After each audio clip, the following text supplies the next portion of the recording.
Big Mac, Chicken McNuggets, no, Big Mac and Quarter Pounder with cheese, or Filet-O-Fish. You'd be doing the same thing if you were at McDonald's, because you can choose not just one, but two of your favorites for just $6. Tasty Big Mac, crispy 10-piece Chicken McNuggets, juicy Quarter Pounder with cheese, or savory Filet-O-Fish. Enjoy two of your all-time favorites for just $6, if you can decide on the two. Prices and participation may vary. Cannot be combined with any other offer or combo meal. Single item at regular price.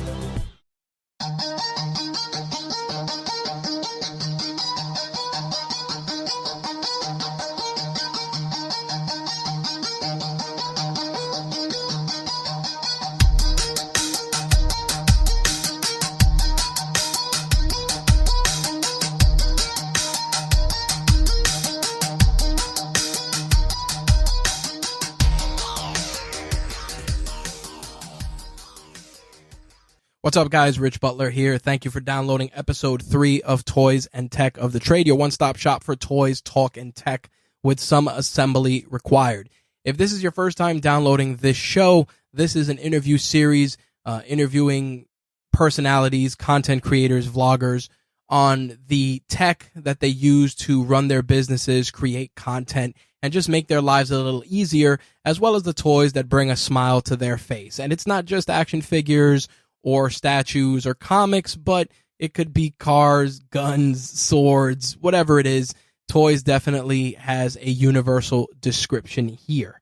For those of you that were looking for this episode on Saturday, unfortunately, it was delayed due to the birth of my daughter. I am now officially a dad, first-time parent, and as such, things are a little chaotic, so we're definitely trying to get back in the swing of things, hence why this episode was delayed. But nonetheless, we're back at it. Bi-weekly release schedule as usual, and this week's episode is the first in a series that's going to focus on the talent behind RageWorks. Obviously, it's not just a one-man show here, and the guest for this episode is someone highly requested, especially when we started the written Toys and Tech of the Trade column, and it is my variant issue colleague, the one and only Jimbo Slyice. Jimbo and I have been friends for well over 15 years. We've been highs, lows, in the trenches, and he's one of the few people that knows, quote unquote, where the bodies are buried. This is a different interview than most, given that we're such close friends. We explored not only the stuff that Jimbo uses as an entrepreneur to run various different projects and endeavors that he has going on, but we also went into just a little bit more about him as an individual, what drives him, what pushes him to be the best that he can be at everything he does. I mean, Jimbo's one of the few people that I can honestly say, if he woke up tomorrow and told me I'm going to run for president, not only would I believe it, but I definitely think he has a good chance of winning, just because he's that determined and his drive is that intense. I really enjoyed this interview, like I said, not only because we got to sit here and chop it up in a different capacity than how we do on the variant issue, but because we got to kind of peel the layers back, so to speak, and get to know Jimbo a bit more personally as the masked man of RageWorks, the man of mystery here. He shares a lot on the variant issue, but this was an episode that really gave us some insight into him as an individual, and also it's definitely a kick in the ass if you're somebody that's looking to dip your toes into the entrepreneurial pool, and also if you're somebody who's on the fence about fitness and looking to just expand your horizons and get into that particular lifestyle. Jimbo Slyice definitely is the man to consult with that. So by all means, please enjoy this episode as Jimbo Slyice and I discuss the toys and tech of his trade. All right, you guys asked for it, and we are delivering. Sitting with me in a different capacity for this episode of Toys and Tech of the Trade. Of course, some assembly will be required. The one and only Jimbo Slyice. A little weird to be on this side of the fence right now. Jimbo Slyice, for those of you that don't know, in addition to being a co-host on the RageWorks Network alongside yours truly with the variant issue, is an accomplished entrepreneur, including personal training and a slew of other things. Plus, obviously, Toys and Tech of the Trade being the name of the game here, he is a huge toy collector, so we're going to definitely dive into that. We're going to dive into some of the tech he uses to run some of his business, and we're going to definitely talk a shitload about toys. So let's get into some of the nitty gritty. You've been an entrepreneur your whole life, from, stuff that you did when you were younger, the sneaker game, personal training. Where do you get that drive from? What pushes you? That's a good question. That comes from a lot of different sources, actually. Right. It's funny, as you're asking the questions, and I'm thinking, like, a lot of things are entering my mind when you ask that. And a lot of people don't know this about me. Only the people actually that were in that class probably know this about me. But I got into a lot of trouble when I was younger. A lot of trouble. Particularly for fighting. I don't put up with much shit, as you already know. Indeed. And I got kind of put into a last chance kind of program for high school. And I had to take certain courses. And one of the classes that I took, I forget the name of it, but it was a business-minded class. And I remember one of the first projects where we had to come up with a business proposal and actual, like, blueprints for, like, the structure of a brick and mortar. It had to be a brick and mortar business. Oh, wow. Yeah. And it just so happened at the time, well, my uncle, he actually was an electrical engineer. He was a lighting designer as well. He actually designed the electric and the lights for the trade towers, which I have the original blueprints for. He also did Epcot Center. He worked in Saudi Arabia. He got invited from a sheikh to work on the palace for 6 months. Needless to say, I knew drafting and I knew blueprints, and I was also taking drafting because of my relationship with him.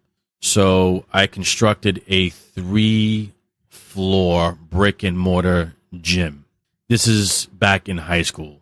We're talking at this 16, point. 17? I'm about 16 years old. Wow. This is way before Lifetime Fitness, was even probably a thought in somebody's mind. I had designed a parking lot attached to it, pretty much how you see with Lifetime Fitness. That's pretty insane. There was definitely no palm trees and, the resort type of shit that they have outside as far as like the poolside stuff, the way they have it set. But basically, I don't remember exactly how I had it mapped out, but it was 3 floors.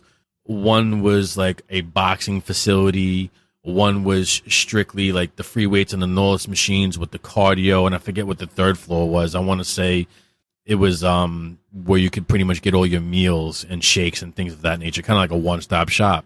And then from there, I kind of went to, I got into some more shit, and then I ended up getting into a lot of trouble. And I had to be at a job by a certain time. Like I couldn't when it hit a certain time in high school, I had to leave the campus to go physically work somewhere.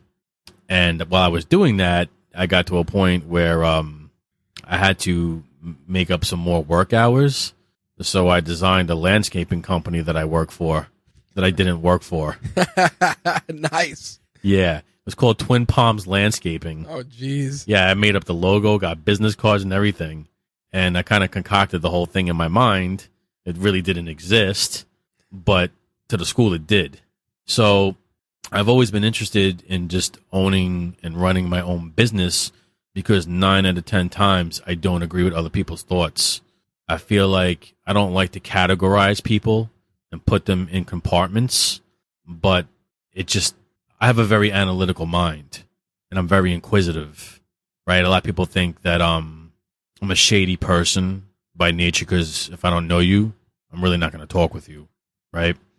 But it takes me a while to warm up to people for many reasons, and I want to kind of feel you out. When I say I put people into 3 compartments, I kind of talked about this with you before and who we were with before. I feel like those are the people who live inside the box. People who live inside the box generally don't have their own thoughts and feelings. When they speak, they're regurgitating somebody else's thoughts and feelings who they maybe see as higher and above them in some type of mental capacity. Then you have the people who say, think outside the box. That was this really dumb guy that I know. He used to say that all the time. You got to think outside the box. And every time he would say that with his arrogance, I would just like look at him and I start laughing. I'm like, what box? I feel that I'm in the category where there's no box. There are no lines. I know there's like that old scene in that old Biggie Smalls rap song, Sky's the Limit, but it's not. The universe is infinite. Just exactly infinite. That's the perfect word to use. And that's kind of like how my mind operates. I don't have like limitations on myself, and I have a lot of passion about a lot of different topics. That's why my Instagram account gets so much attention, and also why it loses so much. And I think we spoke about it, on the other show, but I'll just reiterate for this. When you pick a certain niche on social media, so you have a page dedicated to comic books, or you have a page dedicated to, like a quote unquote foodie or a food blogger, or you have a page dedicated to video games, you're going to attract that specific genre of people and that are interested in that specific topic, right? But I literally have so many different passions and loves.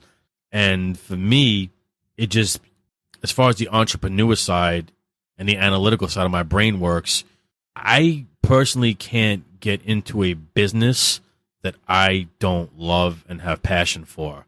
It doesn't matter how much money is being made. If I'm not enjoying it and I'm not into it, I know somebody else, that same idiot, that would say, you got to think outside the box. And he always would say, you got to fake it till you make it. I don't fake things. I'm either all in or I'm all out.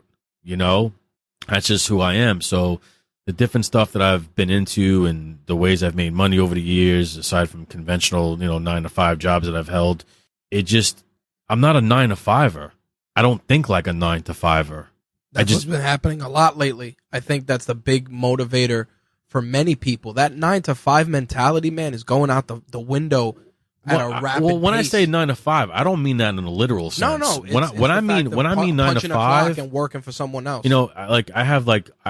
I'm big with analogies, because I feel like analogies, if you word it correctly and you speak it correctly, it makes the wheels turn, so to speak. It antagonizes critical thinking, which a lot of people, and I'm not saying this to be like a jerk about things or snooty, a lot of people just don't have the ability to critically think. They think that they do, but they don't. And I mean, there's a lot of reasons for that, and I understand. I'm not going to get into that right now, but I also have this classroom theory on people. And a lot of people, when I tell them the classroom theory, they're like, yeah. And when I'm talking to them, I'm actually talking about them. And they don't realize it, and they think that, and I'll explain my classroom theory. So like, when you were in grade school, you had 20, 25, maybe 30 kids in a classroom, right? Right. And out of those 20, 25, 30 kids, you had a couple who were literally either borderline autistic with some kind of learning disability, straight up autistic. This is before they like separated everybody. And I know those times. Absolutely. Right? Then you literally had a couple meaning two, that were exceptionally bright, that always were like 96 and better on all the tests, just always aced everything academically, right? And then the rest of the class were barely average C and B students. And I honestly feel that the majority of the world are B and C students. And that's why the quote unquote 1% manipulates and controls the general population. Because at the end of the day, they say that I always, it's so funny, I'm like the least religious person in the world, but I'm very spiritual, but I always seem to be referring to like biblical stories. I know they say that God created all man equal. That's not true. Absolutely not. It's not true. And it's one of the stupidest fucking things and the most accepted statements, across the board as far as like religion is concerned. Everybody is definitely not born equal. I mean, we're all born pretty much the same way as far as the actual, the actual physical part. Tab A, slot B. You know what I'm saying? Right. But that's not the case at all. It's a genetic thing. It's an economic thing, and for whatever reason, and I'm not saying like I'm better than anybody else, but you're operating on a different wavelength. You're on a different highway of information. I vibrate on a very different frequency than most people. That's why most people, they can't relate to me. They don't understand. They think I'm weird, and I am, because I'm not normal. I'm not normal in the sense that I'm not part of the C and B students, and I never was. I've always been different since I was a little kid. I just saw things differently. The same inquisitive mind that I have that has gotten me this far in life also used to get me in a lot of trouble, because I would ask a lot of questions, because I wouldn't be accepting of what I was being told, because it didn't make sense to me. While everybody else was like, yeah. And I'm like, what are you, fucking stupid? That doesn't make any sense. My mom would get calls like, hey, we need you to come up here. She's like, why? Well, he kind of just talks. Does he feel he's not challenged enough? Because, he's not really listening to what we're saying because he's already ahead. And my mother would be like, what do you want me to tell you? Like, I don't know. Like, maybe he's not challenged. And I'd come home and she'd say, are you not challenged? I'm like, it's boring to me. So I definitely understand that, because you reach a point where, especially when you're just playing when you're playing in a different headspace growing up, you know from an early age, like, this isn't for me. And I know people that, like, the school thing wasn't for them. Like, I know guys that they ended up just not finishing school or getting a GED, and they're happier because they're doing what they ended up loving to do, whether it was running their own business or just doing something that people said they couldn't do. Like, I think we're seeing so much more of that. People that aren't falling into the trap of, oh, you got to go to college, and like I told you, the blueprint that everybody gets spoon fed when you're growing up. Oh, you grow up, you go to school, you go to college, get married, white picket fence, dog, baby, blah blah blah blah blah. That mentality doesn't fit in this day and age, because at the end of the day, we're so evolved and so different as people that won't work for everyone. And in your case, it doesn't work for me. Exactly. And in your case, as an entrepreneur, your journey's taking you to so many different places, and you've done so many different things. And one thing that I've always said is, you always felt fulfilled doing them because it's what you love to do. Yeah. I mean, that goes back to everything, like, that's the basis of it. If you're not enjoying, if you're enjoying yourself, it's never work. To me, in my mind, passion is the segue to love, right? But love isn't always a segue to being in a better financial position. 100%. Because just because you're passionate about something, just because you really enjoy something, you love something, doesn't necessarily mean you know exactly how to take what you're into and turn it into tangible cash. 100%. Or in this day, a credit system, right? Why I am the way I am, I really can't explain that to you. I see things very differently. And I'm not saying this to be braggadocious or put myself on a pedestal. Most things that I get into, for whatever reason I'm into them at that moment of my life and that time of my life, I'm naturally good at a lot of things. I really am. And I'm not just saying that. There were like certain things that I can do before I went off to school to learn how to read or write. And I started school a year early. I don't know what kind of test they gave me. Apparently I took some kind of aptitude test, whatever kind of test you can give a child at that age. But I started school a year early. They gave me whatever test, and I guess I passed it, and they allowed me to be in kindergarten with everyone who was a year to a year and a half older than me. So I was always younger than everybody else in class. But before I got to school, I could do a few things. I can pretty much draw anything at that time. Before I went to kindergarten, I could just draw. That was like a natural thing. I was taught how to cook, but I was good at it. Like, I picked it up fast. And I was taught how to throw my hands at an early age, specifically boxing. And I was really good at it. Like, really good. So it's what I like to call the it factor, and I say it in air quotes, but I describe it as, you can't buy it, you can't teach it, you can't duplicate it. You're either born with it or you're not. Right. And for whatever reason, like, I'm very aware of the gifts that I was given. It's not like it's me. You're just a vessel. You're a vessel from a source. And that source has legitimately blessed me with a lot of beneficial things to not survive in this life, but thrive. And I'm aware of that. And I know, like, look, we've known each other for quite some time. We've had a gap in time during the time we've known each other. But at the end of the day, you and I are very close. And there's a connection. And I kind of describe it as, and this is kind of all like pulling together. You know how, like, you meet people in life? Well, you know people in life, whether it be your intermediate family, kids you grew up with on the block, maybe went to school up to a certain grade, people that you know for a pretty long chunk of period of time in this lifetime. You're constantly around them, but you really don't know them, and there's no real connection. Right. And every now and then, someone in life you cross paths with, and it's just that fucking bond. And 100%. I can't explain it. Like, you just, it's a sense. It's a feeling of remembering and reconnecting. Right. And I say remembering and reconnecting, and I don't care if people believe this or are into this and atheists and what religion. Trust me when I tell you, we've experienced previous lives before, and everybody comes into your life for a specific purpose and reason.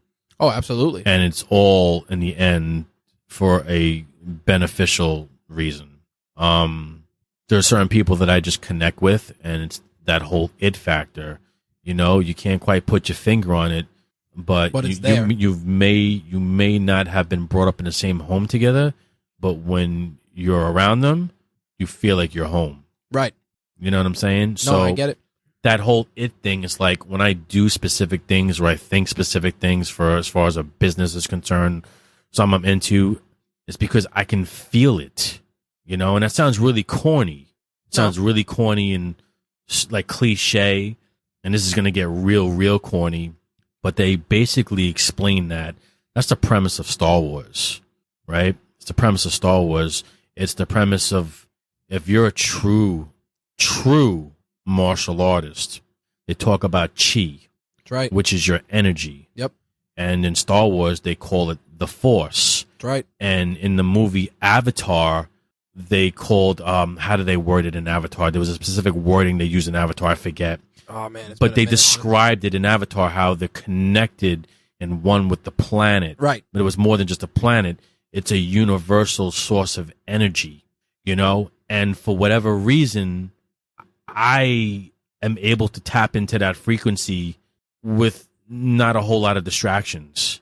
You've seen me get into it with a few people, this, that, the other, but you've really never seen me really flow into a fight the way I do. I know you've heard a lot of things about me. When I get into a physical altercation with somebody, and this is gonna, and you know what? The Matrix, that's another movie. They kind of talk about what I'm talking about. Source. They actually reference the When source. I get into it with somebody, I can't explain to you my vision. It's very different than the average person. I can see things before they happen, you know, not just with my own eyes, but my left and my right. I have very different vision than most people, right? And there's an extreme intuition to me. I know things before they happen, and I'm never wrong. So that's kind of what I believe what allows me to be the way I am. And once again, I don't feel like I'm better than anybody else. I just feel that I don't know why. There's a different drive There's to get you there. Very different. Everybody's like, well, it's like this. Think about it. You put 5 cars on a starting line. They're all on 4 wheels. They all have drivers. They all have different engines. How they get to the finish line is about a multitude of things. Mm-hmm. But at the end of the day, at its core, it's 4 wheels, a frame, and a driver and an engine. What's in it is what gets it to the finish line. And I think that that's how your approach works. You know, the way you've gotten to the finish line, in a larger sense, is because you're wired differently. Yeah. You know, there's a different I am engine. wired- I am there's a wired different engine differently. in that car. At the end of the day, we're all human, like you were saying. But the parts that make us who we are differ so much. It's the thing where, you know, like the inclination for somebody to commit a crime versus the inclination of someone who doesn't. It's two same people that may have two parents and everything else, but one's inclined to commit a crime and one's inclined not to. For whatever reason, I was given the ability to see past the smoke and mirrors. I was also given the ability to walk with the shadows. I don't know why. I really don't. I'm actually kind of tingling right now in my hair as I'm saying it. I've suffered a lot of loss in this life. A lot. More than most. And at the same token, other things were added to my life. And I know it's part of a greater, bigger, divine design. Right. You know, why? Because, you know, for me, I'm always about the why. Who, what, where, 5 Ws. when, and why. I'm always about those 5 questions. I can't tell you why. I don't know why. You know, I know I have some strong feelings towards some things, but can I tangibly prove it to you? No. I mean, I can't really tangibly prove a lot of what I just spoke about, but I know it exists, you know?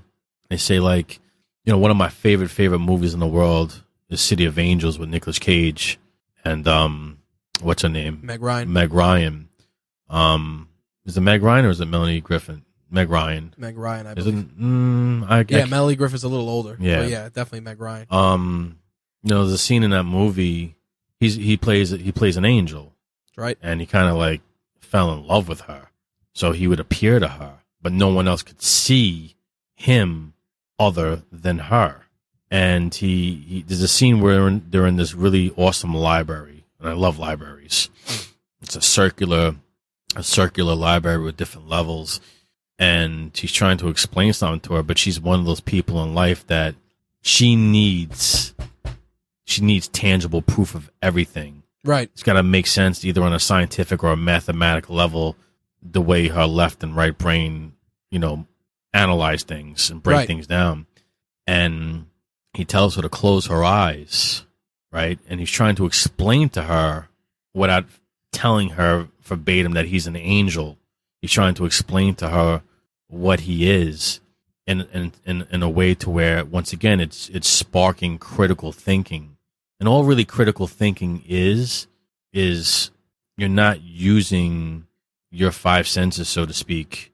You're using your 6th most important sense. You're expanding your horizons past what you see. Your 6th sense is basically your soul's view.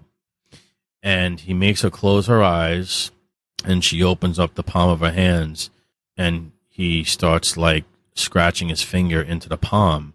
And he's like basically asking her, how does she know that that's real, what he's doing to her? And she says, because I can feel it. Couldn't see it, Yep. because she could feel it. And that's how I am with a lot of things. I just feel it. I feel it. You know what I mean? So when I'm being spontaneous and I'm you know me, I'm very witty with my mouth, and I have very funny, quirky, quick comebacks. It's because I flow with that type of energy. I cannot explain it. And I'm not putting myself on these people's pedestals, but there are certain people in life that I've studied from the past that I just identified with. And, you know, Such as? people like Bruce Lee, people like Nikola Tesla, people like Albert Einstein, you like, I like the word that you use. It's your word, resonate. I resonate with a lot of those type of personalities, the way they thought, their spirits, right? What made Bruce Lee the special martial artist that he was? Because he was him. You know, what made Mike Tyson Kid Dynamite then became Iron? Because, you know, that was like, you know what I'm saying? Like, Right. I just identify with certain personalities, and it's the people who just thought differently at the time. You know, like Nikola Tesla at the time, people had no idea. People looked at him like a warlock, like he was a freak of nature. Right. Because of, you know, he locked himself away a lot from society. He didn't really deal with people. He couldn't be bothered with quote unquote 9 to 5 mentalities. Not because he was a snob and he hated people, but he couldn't relate to them because he vibrated on a different frequency. A lot of people don't know. Like out of everybody that I admire and, so to speak, look up to, he's my pedestal. Okay. He's my pedestal. Like, it doesn't get any higher than him. Interesting. Like, in the comic book world, for me, it's Todd McFarlane. In life in general, it's Nikola Tesla. Not the inventions. Nothing in this life is invented. Discoveries. What he discovered, he was just literally light years ahead of his time. And not that I try to emulate any of these people that I'm talking about, but they have an influence on me. Right. And I feel like, it sounds crazy, I feel like the people that I admire and that I'm into and that I've read about and I studied, I almost feel like sometimes they have their hand behind my shoulders and my back, and they're literally pushing me into a certain direction along with my ancestors, and that's really how I feel. And I don't talk like this to you at all, do I? Nope. I'm usually joking around and busting balls and cracking stupid adolescent jokes. It's funny. We're having this conversation, and we're exploring, what it takes for you to be who you are, which is what this is, and it's funny, you mentioned earlier about loss and being a comic book fan years ago. I remember when the character Doomsday first came out, mm-hmm. and at the time the character was a mystery, and as a kid growing up, I thought, wow, this is a cool character. He's pretty strong. He killed Superman, and I say killed in quotes. But one of the things when you dig into his origin was that Doomsday would be, from when he was young, he'd be put on a planet, but with nothing. He'd get killed. They'd take harvest his DNA, rebuild him, put him back on the planet. What killed him before couldn't kill him now. And I think that what you were saying, I like to call it the Doomsday effect, is something that I think we both can relate to, where we've been broken down. We've taken what's broken us down and used it to make us better. So what broke us down previously won't break us down now. Right. And I think that it's one of those things that when it comes to your drive of how you approach business, I think that's where you excel. Because with you, it's like, oh, that didn't work. Well, I stumbled. I learned from it. Guess what's happening next? That's not happening again. And I think that that's partially a life thing, and it relates to what you were saying about just being able to feel it, being able to sense it. It makes you sharper than most, because again, you've experienced loss, you've been broken down, but you got rebuilt, and now you're not getting broken down again by that same thing. And I think that's applicable in a lot of things. And to talk about your approach to what drives you to excel at just being an entrepreneur and creating revenue and finding opportunities where most don't. I think that that's something that you've been incredibly capable at, but that's because it comes naturally. I've also been very fortunate. Like I said, it's not like me as this human suit. It's wherever that source is, whatever word you want to use in a dictionary, whatever language you speak, whatever religion you believe in, whatever that is, it flows through me, and it flows very strong. And as I'm getting older, I am getting wiser, thank God. And I am learning a lot, because I did, I'm not going to say I lost a lot, like in a physical term, like lost a game, but there's been a lot of hard lessons in my life. Right. And thank God that for whatever reason I've been given a brain and that it factor to pay attention from the losing times. Yep. I learned a lot. I learned a lot during this lifetime. I always say there's no such thing as failures, just lessons. I think that one of the most important lessons in life is when you do fail at something. But the importance of the lesson is that, I notice with a lot of people, I'm very much into psychology. And aside from like being into psychology, I can pick up on people's stuff. I don't really talk like this a lot. Somebody who we mutually know, I kind of dropped an A-bomb in his head the other day. And I know he's avoiding me now because he knows it's true what I said to him. But I have the ability to hold a mirror in front of people. And what I mean by that is that help them see their truest self. People, when they don't want to see it. People can say whatever they want to say to me. But when you're speaking and that vibration's coming from your vocal cords, and I'm looking into your eyes. Your mouth may be saying one thing, but I hear the voice, the true voice that's not speaking. It's just a gift I was given.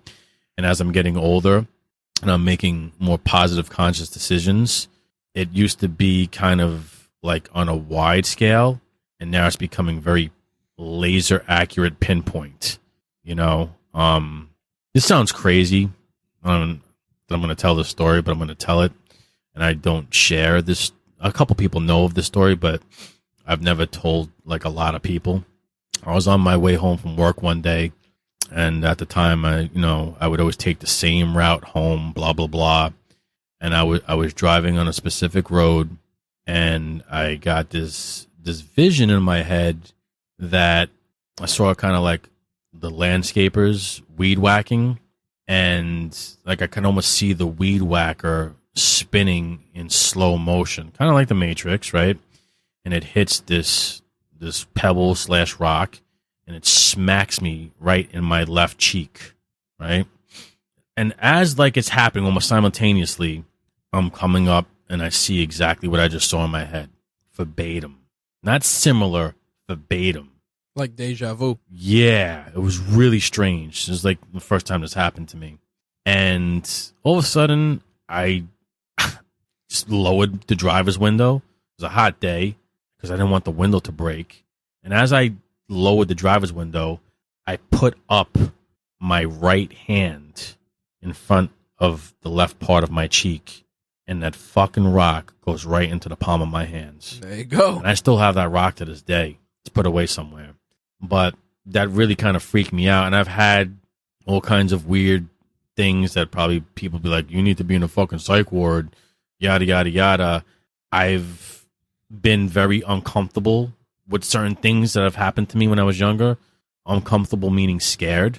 But as I got older and I have different guides in my life, spirit guides if you want to call them, and they kind of got me past a lot of the nervous, awkward feeling of being in tune with certain things.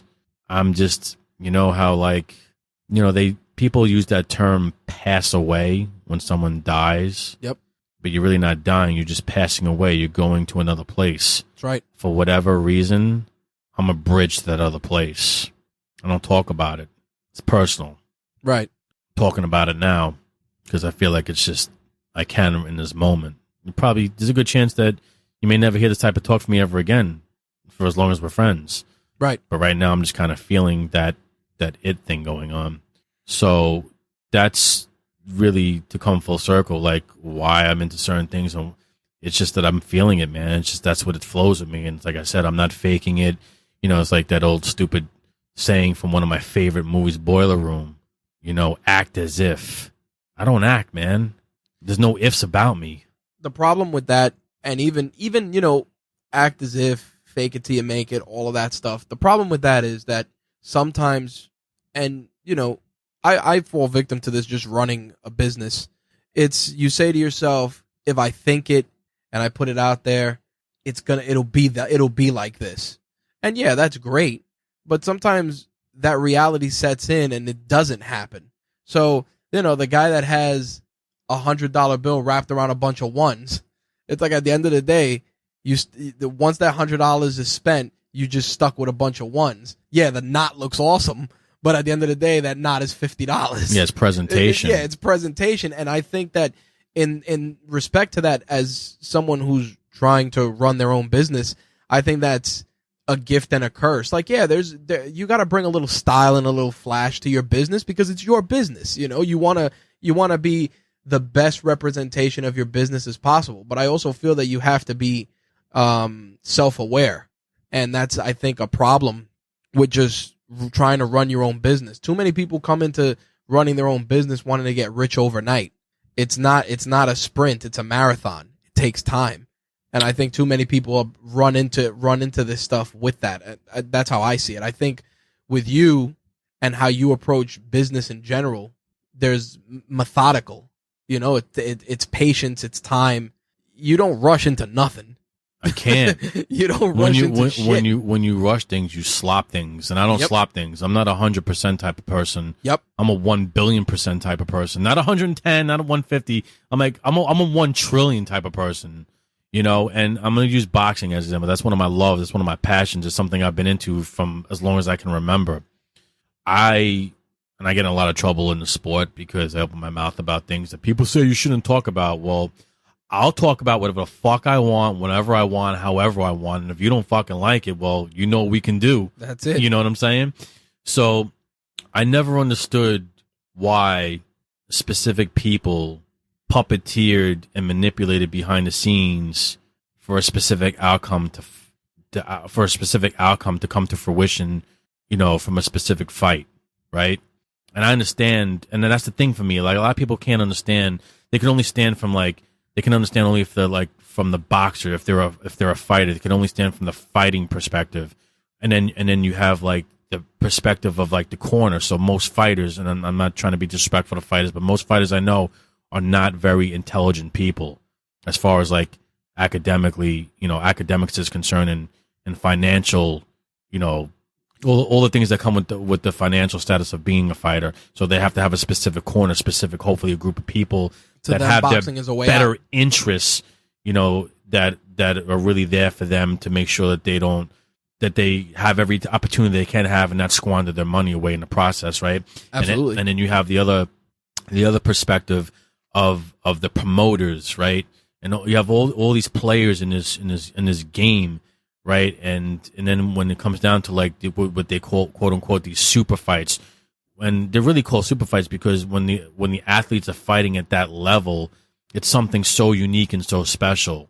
You know, it's like that one star in a galaxy that just glitters and shines a little brighter than all the other stars. Right. You know, and you know, you got some people that just manipulate the outcome of that glitter. But my thing is, if you have two fighters that really want to get at each other and they're both passionate about what they do and they want to be there and they're having fun doing it, or they have a lot of animosity towards it, why do you have to manipulate the outcome? Just let it play out, let it flow. And that's kind of like my position and the way I see things, like when I'm getting into a specific business or a business idea. Obviously, I would like to make a profit and some type of revenue and be able to live life off of what I'm thinking about doing and what I'm going to try to make come to fruition. But my driving force is always me really being into wanting to make that happen. Right. You know, like last year when we put together that first expo, that was something I thought about that I always wanted to do from when I was a little kid. How cool would it be? Bucket list. To have a comic book show, you know? And it didn't happen once, and it didn't happen twice. It happened 3 times. Right. I mean, that person had to part ways because that person, all he cared about was white and green. Cared about dead presidents and only that. And I could only stomach that and swallow that pill for so long. That's right. Now, don't get me wrong. I want to make money, but I'm not a glutton about it. I always feel that you can make people, when it comes to business, people, they love to use this term. It's nothing personal, man. It's business. That's a good way to get killed. For me, that's a good way that you probably might end up sipping your next 45 days worth of meals through a straw. Because to me, it's a scapegoat to be a scumbag. Absolutely. I always feel that if you're a good business, a reputable business, an honest business, no matter what business it is that you're in, of course you're there to make money. That's what business is. But that doesn't give you a fucking green light to scumbag people and take advantage of people because they don't have the knowledge of what's going on behind the scenes. I always feel that if you're an honest, good, reputable business, that means that you're making money, but you're not being gluttonous about it. You know, if you're being gluttonous about it and you're being sneaky about it and you're being manipulative about it, you're not a good business. You're a good fucking liar. There's a difference. You're a good showman. There's a difference. It's like back in the day, I remember that Michael Jackson video with what's his face from the Beatles.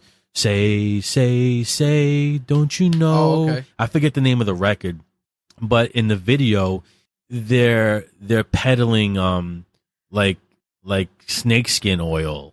You know what I'm saying? Like The old snake oil salesman. Yeah, it's like that whole concept is that music video. You know what I Put this mean? tonic on your hair. And it'll grow. Exactly. Selling people things that making people believe things that don't really work. You know what I'm saying? And basically ripping people off.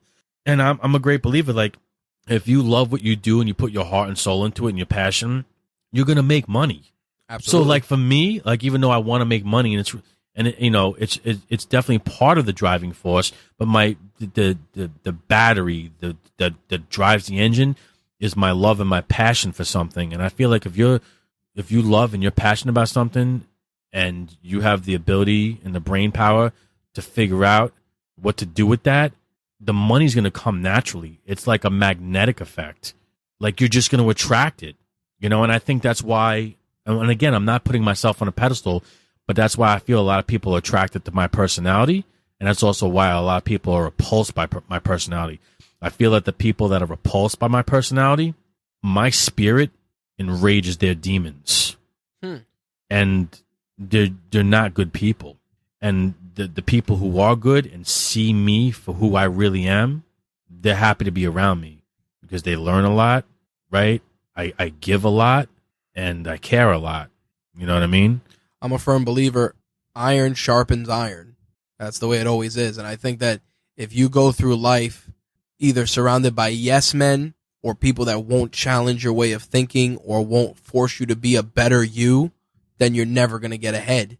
Because at the end of the day, all you're doing is living and going through life with a facade, something phony, something that's just, again, fake it till you make it. Yeah, that's all well and good, but you'll never know how you run a business or how you are as a person until you run into those people that challenge and sharpen you to make you better. Right. I think that's what sets a lot of people apart. And I mean, switching gears a little bit, you've dipped your toes in a few pools.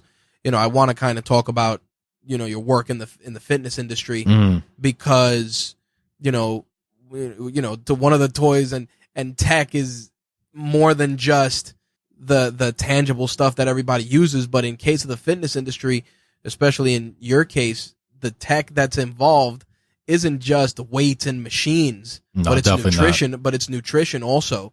And I think that, when you approach that, you approach it differently than most. And I kind of want to start off with, what was your first fitness related endeavor? What was your first fitness job or your first client? Let's talk about that. How'd you meet your first client when you were working in that space? That's an interesting question. I'm all the people I've trained over the years, I'm really trying to think who was my first. It was definitely a female, and I had met this person through work, actually, through a job at the time. How old were you at the time when you started? Doing that endeavor in particular? I was in my early 20s. Okay. In my early 20s. Actually, you know what? I'm lying. It was a female, and I did not get paid for it. Oh, okay. Someone you know. Okay. Someone I dated for a while. She was the first person I started training. Okay. And it came easily with me and her because we connected on a different level from the start. She was a tiny little thing, but superior genetics, and just kind of understood when I was explaining certain things to her. People accused me of giving her anabolic steroids because her body went from being incredible to just out of this world.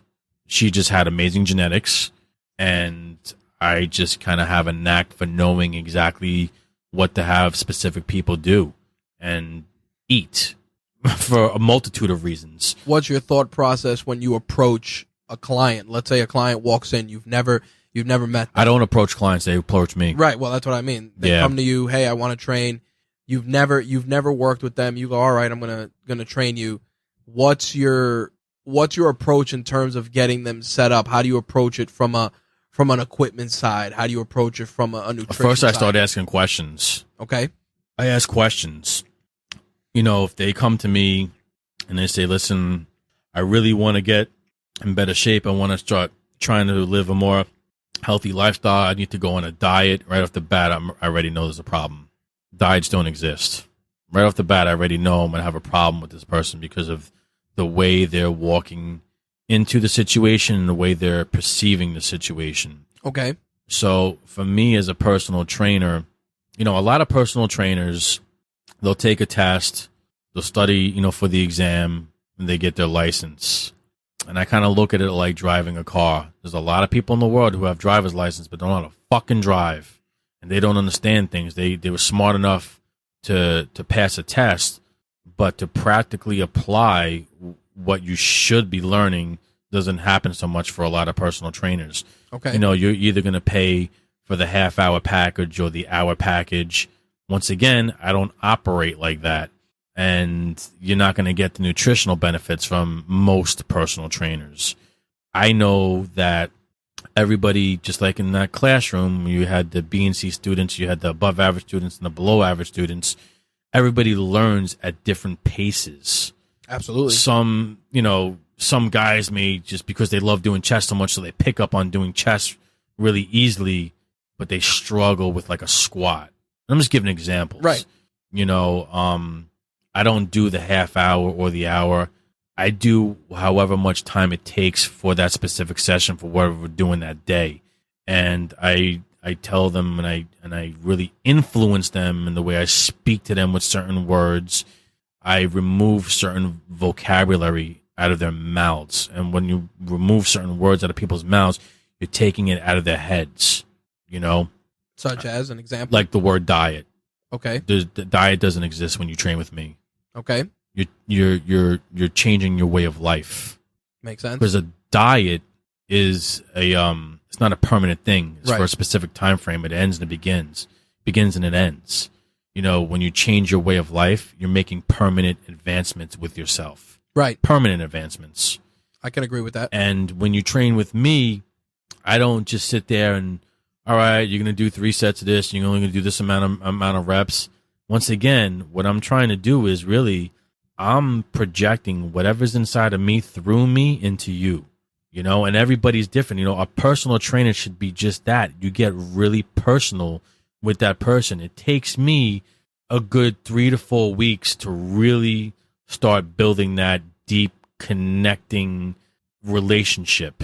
Okay. And once I do that, and just from hanging out with them, and I'll joke around with them, and it won't all be, balls to the wall, serious. I mean, trust me, you're going to bust your ass when you work with me. Right. You're going to bust your ass when you work with me.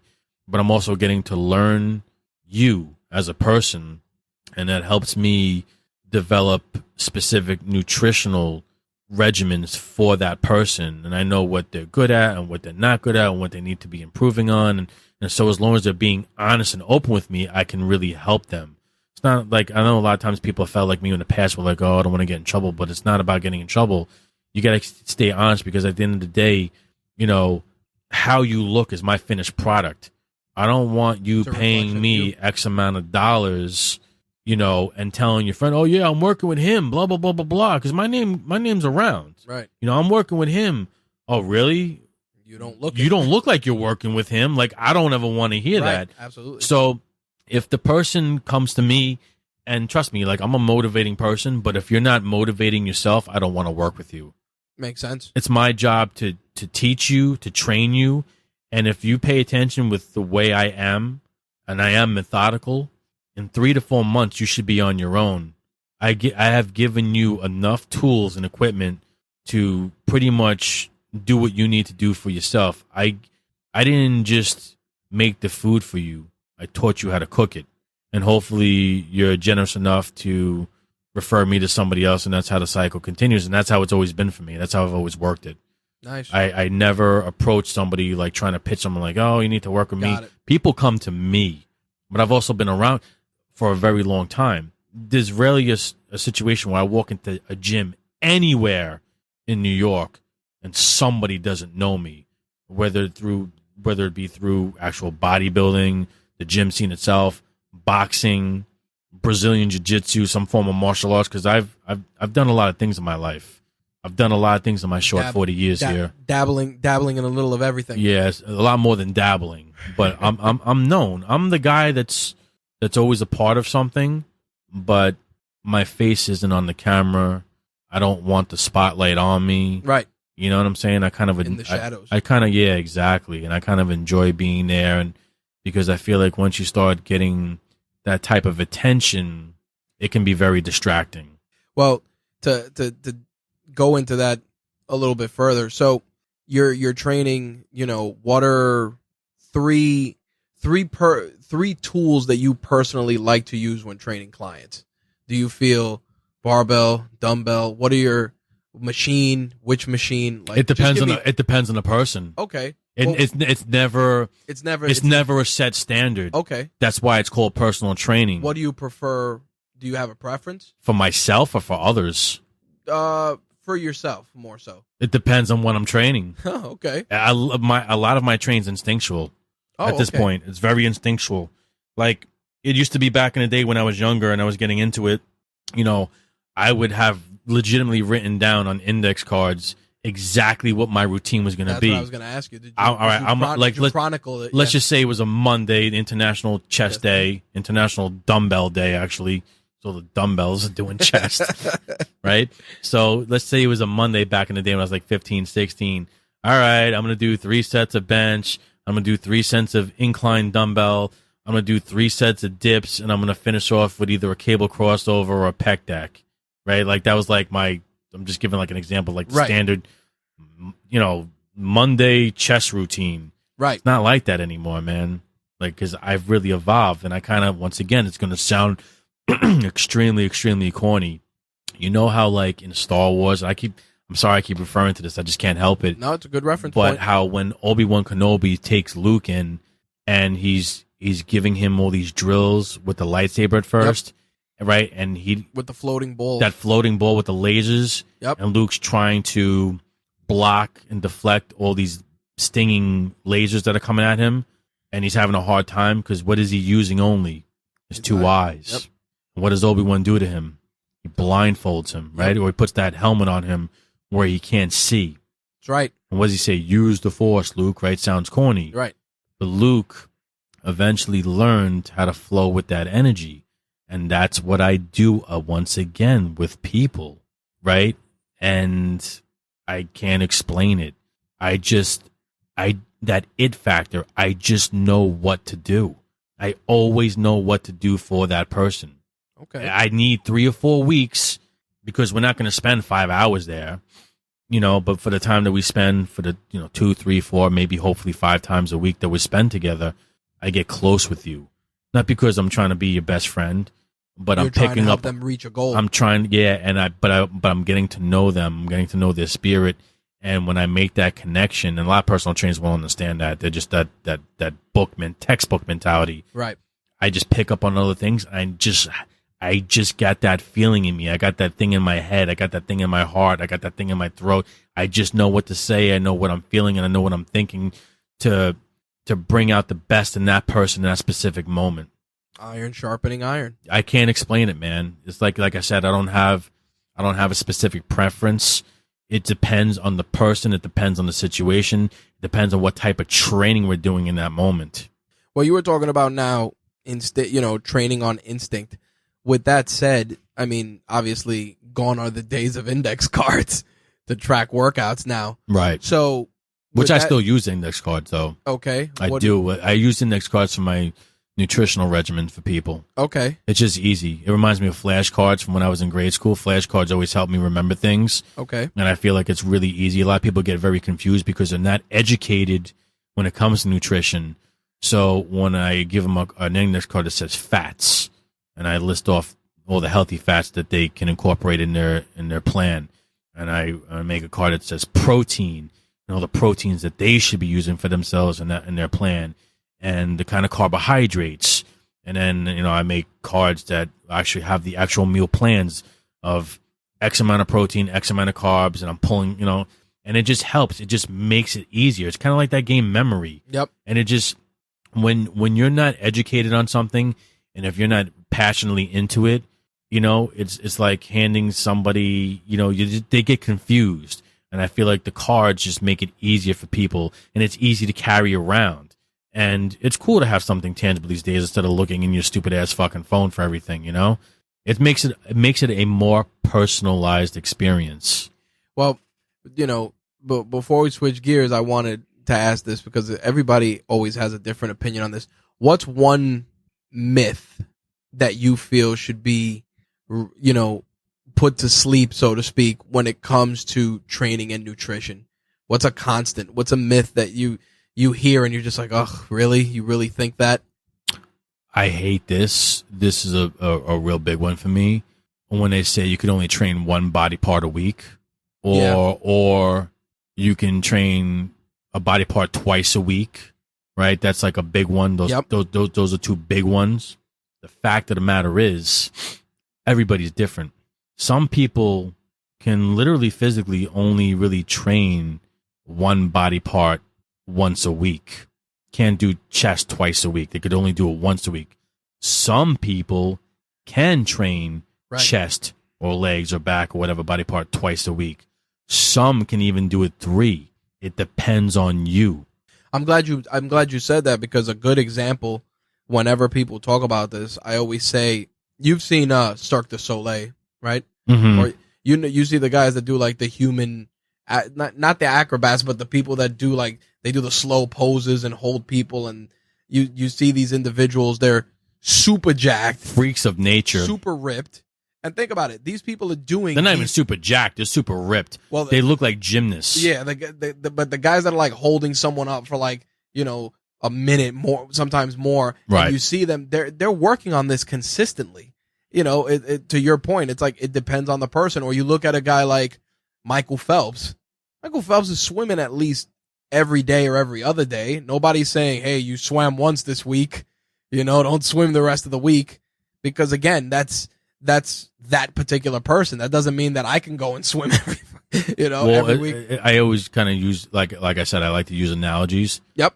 You cannot teach a grizzly bear, how to swim like a dolphin. True. How does a dolphin know how to swim and do what it does? It just does. That's right. You understand what I'm saying? 100%. How does a monkey know how to manipulate his body and contort and swing from branch to branch without busting his ass and falling on the floor? Yep. It just does. How does an eagle know how to flap its wings and fly to the heights that it does? It just does. That's what I'm trying to tell you. A lot of these questions that you ask me, it's just in me. Right. If that makes any sense to you. No, I get it. But I wanted to ask you about that, dispelling that myth, because what happens is, a lot of people get caught up in analysis paralysis, where, I got to read 17 different blogs of fitness and I got to read 14 different books. But for some people that works. Right. But the thing about it is, sometimes you get so overwhelmed with information, right, that you can't even pick out what's right and because what's they're too busy thinking about it. They're not just doing it. Right. That old, I hate to use them out of all corporations, but that slogan, Nike, just do it. Yep. Oh man, that makes so much sense to me. Yep. It's true. I mean, it's one of those things, and I wanted to kind of touch on that because, fitness is a big characteristic of who you are as an individual. It definitely is. And it's something that's defined you so much so. It's connected to everything I've done in life. Exactly. And it's a tool. It's a tech in your arsenal. You know what I mean? Like when you help people, unleash their strongest selves, you're doing it, and it's not, no fancy machines, no fancy stuff, just the basics. Good food, good quality food, ample rest, and dedicated training, and you'll get to where you got to get to. For me, training and nutrition is no different than cooking. I really enjoy cooking. I do. I'm good at it. The best food in the world to me is the most simple, basic, freshest ingredients. 100%. And I take that mentality into personal training and nutrition itself. You don't need all this fancy nonsense. You don't need all these sports clubs and all this, these all crazy contraptions, and you don't need any of that shit, man. Great physiques have always existed from pretty simple, basic ingredients. That's right. Hard work, right? You work hard, okay? You eat a balanced nutritional regimen. You get adequate sleep, right? And doing those 3 things will bring out the best in your genetic potential. And everybody has different genetic potential. We all can't be Mr. Olympia. Nope. You know what I mean? Definitely not. And I think that that's the problem too. and you and I have talked about this, and I think it deserves a mention in this instance. You can't outrun shitty genetics. No. Well, not shitty genetics. That's a poor word to use. You can't outrun genetics that just won't get you to where you think you should be. No, but everybody can make drastic improvements. Exactly. And within what you're capable of doing. And that's exactly it. What you just said is the problem that many don't see. They're like, oh, I want to be like so-and-so on the cover of Men's Health. Yeah, but the dude that's on the cover of Men's Health, maybe he's taller than you. Maybe, something you've talked about, muscle insertions are different. Yeah, muscle belly, the shape of the actual muscle belly itself, how people's fast twitch fibers and slow twitch fibers are reacting to the actual mechanics of whatever exercise that you're conducting. There's a lot of other factors that I'm not talking about. I happen to know all that stuff. Right. Different foods. People react to foods differently, I like to, here's the biggest myth. You want to hear a nutritional myth that I hate the most that pisses me off? Shoot. Now that we're talking, because we're really getting into this, carbohydrates are bad for you. Holy shit. You know how many you say the word carbohydrates to people now in the fitness industry who don't know. Yep. And it's like a fucking vampire getting garlic brought to him. It's funny you said that. A couple of different fitness podcasts I listen to, they acknowledge that same thing. Because everybody's hung up, the new buzzword now is keto. Oh my God, I hate it. Doing keto. And the problem is, it's all well and good, but guess what? Stupid. But it's like, guess what? It's like the building blocks of people have long existed before someone put a word in front of it. Meaning, like, hey, maybe you need to eat less potatoes. Keto, Atkins, blah, blah. Listen, man. Buzzwords, man. I see what keto allows. It's not healthy. Nope. It's not healthy. It's not healthy. Atkins was the same way. Just Remember when because, everybody was on the Atkins diet? Yeah. It was like bacon and mayonnaise sandwiches or whatever other nightmare fuel people were eating. Just because you may look a specific way from a specific diet, listen, I'm telling everybody right now, I have had the blood of Banner in me. I used to juice when I was younger. I had met somebody who's now an IFBB pro, and I had very high hopes and aspirations of turning. I never thought in my own heart and in my own head that I had good enough genetics to turn to an IFBB pro, but I always felt that I could do very well at a national level, like right before the IFBB pro. Right. Who knows? Maybe I could have if I took enough drugs, but I felt that I genetically needed the drugs in order to compete at that level. Okay. How do I say this the right way? I used to eat a certain way and train a certain way to look a certain way. Right. On the exterior. Right, but internally. Internally, though, I was doing damage. Listen, I was eating, when you go to Costco or BJ's, and I think it's like 72 eggs in that big ass, I was going through that big ass crate of eggs. I think it's either 60 or 72. I was going through one of those every 2 days. Wow. I was eating between three and four steaks a day, right? Potatoes, rice. None of it was organic. None of it was organic at all. Yep, it was just fuel at that point, a means to an end.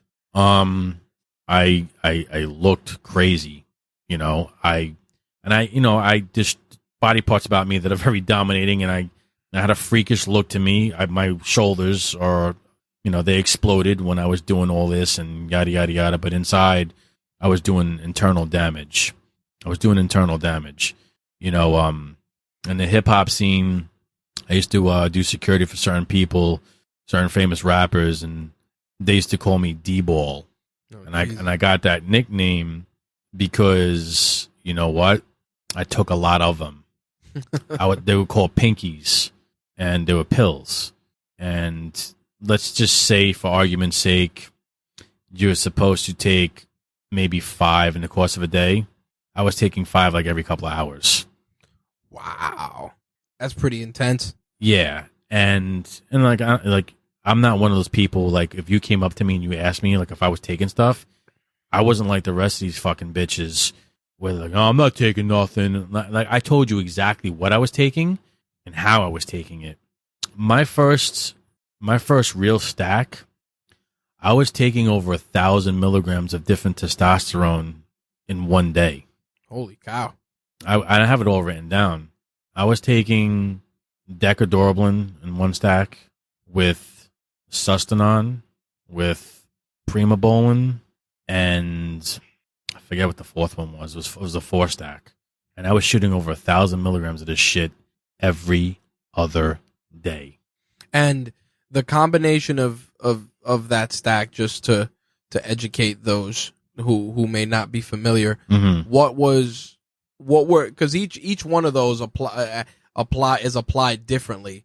What was different esters, different steroids serve different functions. Right. So, but for that particular stack, I was looking to gain size and strength. Okay. With that particular stack, Gotcha. And they were all oil based. Okay. And then, like, when I would get ready for a competition, you pretty much stop taking the oil, and you transfer over into a water based, which is in and out of your system faster, which also means you have to shoot up every day. Jesus. Yeah. That's crazy. I like, once again, this is something I never really spoke to you about. I did this now for, I cycled on and off of anabolic steroids for about maybe 2 years of my life, maybe 2.5 years. But in that 2.5 years, I did a lot. And I'm praying and hoping that I didn't do any long-term damage to myself. Because there's been some things going on in my life health-wise that I haven't been speaking about. Well, here's that makes me think about it. Here's a question. In the 2-year span, what changed that you said, you know what, I don't want to do this, or I don't need to do this? What was the factor? What was the lightning bolt that said, maybe this ain't gonna work? You should use the word factor. The same person who I used to train with, who I learned a lot from, who became an IFBB pro, who is the world's top contest prep specialist. Okay. Me and him were inseparable, him and I. Everywhere, we did everything together. I'm talking from travel to the Miss Olympia contest, to every bodybuilding contest, to watching sporting events, going out to eat. We were inseparable. We did everything together. Used to talk to him every day, kind of like how I am with you. Right. And, one day I didn't hear from him. And I'm trying to reach out, and in 2 days, and in 3 days, and in 4 days, and all of a sudden it's like almost a fucking week. I'm like, what? I'm like, to the point where, like, now I'm like, yo, like, did something happen to him? Is he alive? Like, who knows? And at the time, we were running around in the streets doing things we shouldn't have been doing. Finally, his wife reaches out to me after about almost 6 days passes, and she's hysterical. Oh, jeez. And she tells me that he's in the hospital. Okay. And that he's going to die. Wow. So I go to the hospital in Queens, and apparently he was in a coma the whole time. When I get there, it kind of reminds me of like the movie Top Gun. Like those big hoses that go in the pilot's mask? Yep, I know exactly where It looked like going. This big vacuum hose was like in his mouth. Yep.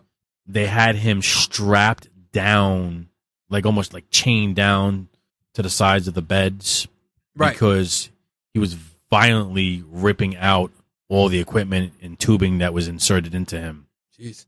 He had a pretty bad temper, and I guess he didn't like where he was, and under whatever prescription drugs they had him on and pumping him up, whatever. Right. But what ended up inevitably happening was him and I were taking, aside from the anabolic steroids, there was growth hormone, there was insulin involved, there was a lot of things that we were doing. And basically, I don't know this for a fact, but it seems as if the bacterialistic water and the growth hormone, it didn't come from a clean source. And I remember specifically, and this was in the wintertime, it was cold. It was like in January. It was one of those bitter cold months. And I remember he pulled up to my house. We were going to train, and he had the freaking air conditioner on full blast. It was like snow outside, like ice everywhere. I'm like, yo, dude, like, he's always complaining that he's running hot. I'm like, dog, like, and I know because we were taking clenbuterols, right? So you run hotter and all this shit, like, we know. But I'm like, his shit was like way different than mine. Like, I was always uncomfortable, but this was like absurd. I'm like, dog, like, it's like 10 degrees outside. You got the freaking AC on, and he would be profusely sweating like he was on a treadmill. I'm like, yo, there's something wrong with you. I remember going to the gym that day and getting a workout in, we were both getting ready, I want to say, for the Metropolitan Classic at the time, which was a national qualifier. I remember we were taking our shirts off in the locker room, looking in the mirror, checking each other out, critiquing each other. And I just remember him not being able to catch his breath. I'm like, yo, something's wrong with you, dude. But he's a stubborn bastard. I'm like, yo, I know something's wrong with you. Well, that something turned out to be, he caught basically a double infection in his lungs with ammonia. What ended up happening was, and he would knock out falling asleep. Now, this person is on the short side. I want to say he's 5'4", right? 5'4", and at the time, he was hovering around the 270 mark. Wow. When had an inch of body fat on him. And I was very close to that weight myself, except I'm 6 feet tall. So what ended up happening was he went to sleep that night, right? That was the last time I saw him. And apparently he was choking to death in his sleep. His wife woke him up and physically forced him to go to the emergency room. The reason why he was choking, because both of his lungs were about 95% filled with fluid. Oh my God. That's crazy. So in a matter of 2 weeks' time, he went from 265, 270 to like 150 pounds. Wow. And when I got to the hospital, this is about the 6th day, and the last time I saw him was that night, and that's when it happened, and that's when he got admitted. They were actually reading him his last rites when I got into the room. Jeez. And I had like 10 billion things going on in my mind at one time. We were both getting ready for the show, and at that time in my life, I didn't want to hear nobody's nothing. You did not interfere with my training. You did not interfere with my eating. You did not interfere with my meal prepping. Like, if it wasn't related to that, I didn't want to be bothered with you. And now I'm sitting here watching him, and I just kind of stood by his bedside. I wouldn't leave. And I just kind of stared at him while he was there in a coma. And I don't know, I was just thinking to myself a lot of things and asking for certain things to happen. And all of a sudden, I'm staring at him, and he opens his eyes. And he recognizes me. And now they were freaking out because he was like coming in and out. So whenever he would open his eyes, that's when he would start ripping at the tubes. But he seen me, and he just put up his hand like this to like give me a pound and like pull me in.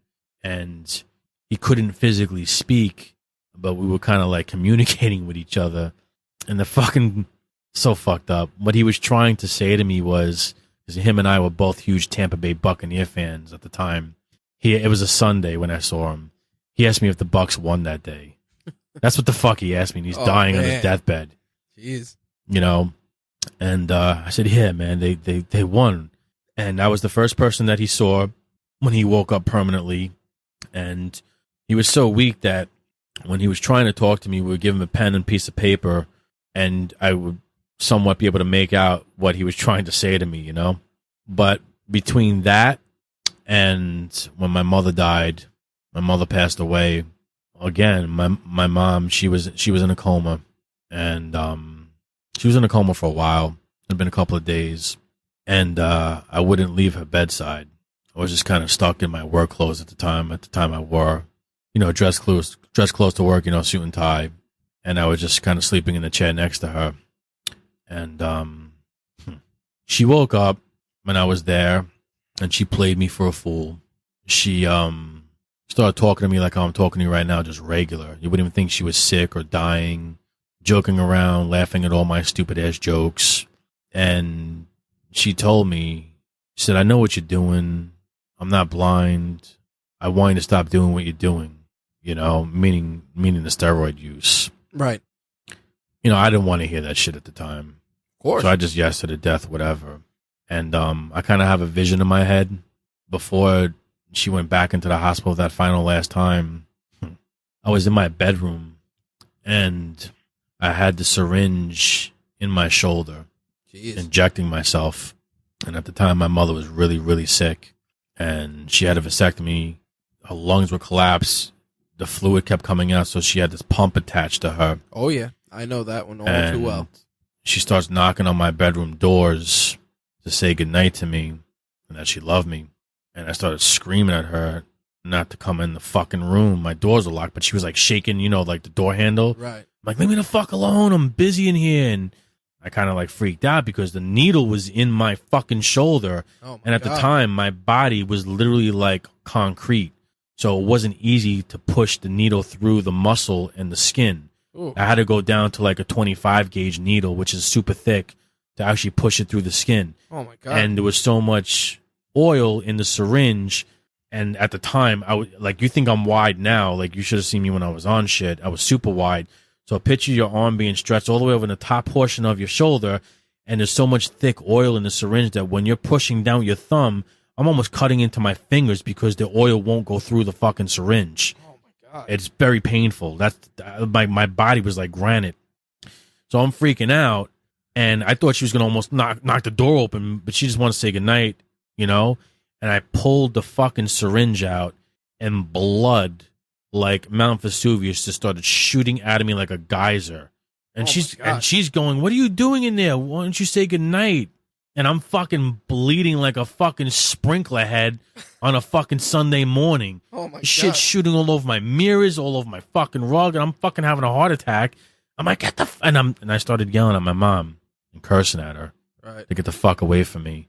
So I didn't want her to see what the hell I was doing. Right. That's all she needed to see was that shit. Right. So I call up the person I was talking about before, and he's like laughing. He's like, "Oh, that finally happened to you?" Oh, I'm like, "Thanks for fucking giving me a heads up, jerk off." You know? Right. So between him almost dying from that, my conversation with her before she passed, asking me to stop and telling me to stop, and then another guy, he's name is Russell. I don't know if he's alive or not, but I had met him in another gym, and Russell actually used to be featured in the original Muscle Mag magazines. I'm talking about from the days of the Menser brothers. Like, he trained with the Mensers, he trained with Arnold, he trained with Ferrigno, all those guys, Serge Nubray, like, he knew all of them. And you know, the reason why I always admired him and listened to him, aside from who he was in the bodybuilding community from his era, whenever he spoke to me, he never really told me what to do, but he always offered me good, solid advice. He didn't talk at you, he talked to you. Yeah, exactly. He talked with me, and that's what he never yelled, he talked. So I always kind of like listened to him, because if you start yelling at me and talking at me, one of two things is going to happen. You're either going to get your teeth knocked out, we're fighting, or there's going to be some kind of screaming involved, because I don't like that shit. And I think that he took the time and offered me certain advice because he saw me walking a path that he used to walk. And he would tell me about all his injuries and why he would think X, Y, and Z happened to him health-wise. And I wouldn't sugarcoat shit. He's like, he would ask me, "James, what are you taking?" I would tell him, "I'm taking this, I'm doing this, I'm putting it here, I'm doing it." Jesus Christ, James, you're taking that much stuff, man? You're a big kid. You don't need that much stuff. Nah, but you don't understand. Like, I want to win this show. You know me, bro. Right. I'm balls to the wall. I'm not going in there for second place. Yep. I ain't training for second place. I'm going in to not only win, but I'm going there to fucking hurt feelings and make people question about if they should ever get on stage again. That's just my personality. Right. You wanted to dominate. And that's how I fight, too. You wanted to dominate. So between all his talks with me, my mother, and the other person that I was talking about in the past, those three people specifically with those three situations is what made me fall back and stop doing what I did. And when I stopped doing what I was doing, I did it cold turkey, because I'm like a light switch. I'm either on or I'm off. Wow. And very disciplined. When I came off, I didn't come off with the proper drugs. Okay. Yeah, because I was in the middle of a very heavy cycle, and I had not purchased what I needed to do to come down and off of it. So I went through some severe mental shit coming off all that stuff. I don't know why. I know a lot of people that go on the stuff and come off the stuff, they look like the before and after. I definitely had a certain frame already naturally built before I started taking all this shit. But for whatever reason, the size never really came off me. The strength really never happened for me the way some people, like, they boast and they brag about, "Oh, my bench went up to 315, my bench went up to 405. And I never had these tremendous gains in strength. My body, maybe should have took me 10 or 15 years to get to a certain look, happened in 2 years. Wow. Like, my body just matured physically. That's insane. And I never stopped training, no matter what I was going through mentally. or emotionally. I never stopped training, and I never stopped eating the way I was eating.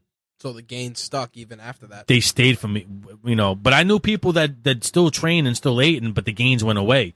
For me, it didn't. Look, you always make fun of me about my traps. You know what I'm saying? Like, all this was already here. Yep. There was a foundation in place. This just sped up the process. Right. But after it sped up the process, it never really went away. Yep. Like, I still get it from time to time these days. Like, yo, what are you taking, man? Yo, I'm not taking anything. I haven't taken anything since I was 23 years old. There you go. So that's why I came off the stuff. And then after my mother had passed and basically the family got wiped out in the last 15, 20 years, that's what kind of redirected my attention from not just training to look a certain way, but also to be healthy on the inside. Not function, but actual healthy from the inside out, and putting your body in an alkaline state and not thriving in an alkaline state and not surviving in an acidic state. I try to say things to you often because you and I are very similar in a lot of ways, and in a lot of ways you and I are very different. But what we are similar is we can be very stubborn with certain things, right? Yep. So I try to say things to you specifically at times, directly and indirectly, hoping that you kind of listen to what I'm saying, because if I don't know what I'm talking about with something, I won't talk about it. Yep. But when I know, I always have something to interject. Of course. And I say certain things with you and about you and for you, for the longevity of your health, because you're my boy. Yep. At the end of the day, I fucking love and care about you. And I wish that you would take some of the things that I've tried to tell you over the years and really just listen, because a lot of times you don't. I think with some things you do, it kind of seeps in, but other things, you're just so fucking stubborn, man. You don't want to listen, and that's like a conversation we could have when the microphones are shut off. But there are things that I see that you do, habits you have, things that you refuse to eat, that I know that can really change your life for 1,000,000 times better. I'm not even talking about on the outside of a specific look. Yep. I'm talking about inside. You know what I'm saying? Like, I just know certain things, and information comes to me. Information comes to me in different ways. When that information comes to me, also I get what to do to help that problem or resolve that issue. You got to share it. Yeah. The inclination is there. Yeah. Gotcha. So that's kind of how, and there's something else that I do with the personal training that I'm not going to share on here that really helps me excel with resolving people's issues and changing their lives. But I won't talk about that because I'm not giving that up. That's not something That's the secret sauce. That's not like an intuitive thing. That's something that I've been studying for a long time that I incorporate into that, which helps specifically for that individual. That's the secret sauce. Yeah, absolutely. That's the ingredient in the sauce. There you go. And I don't mean the green sauce. The other thing I wanted to go into before we wrap things up, I wanted to talk a little bit about the sneaker game. Okay. And the reason I wanted to talk about it is because, in 2018 now, it's become a source of income for so many young people. Absolutely.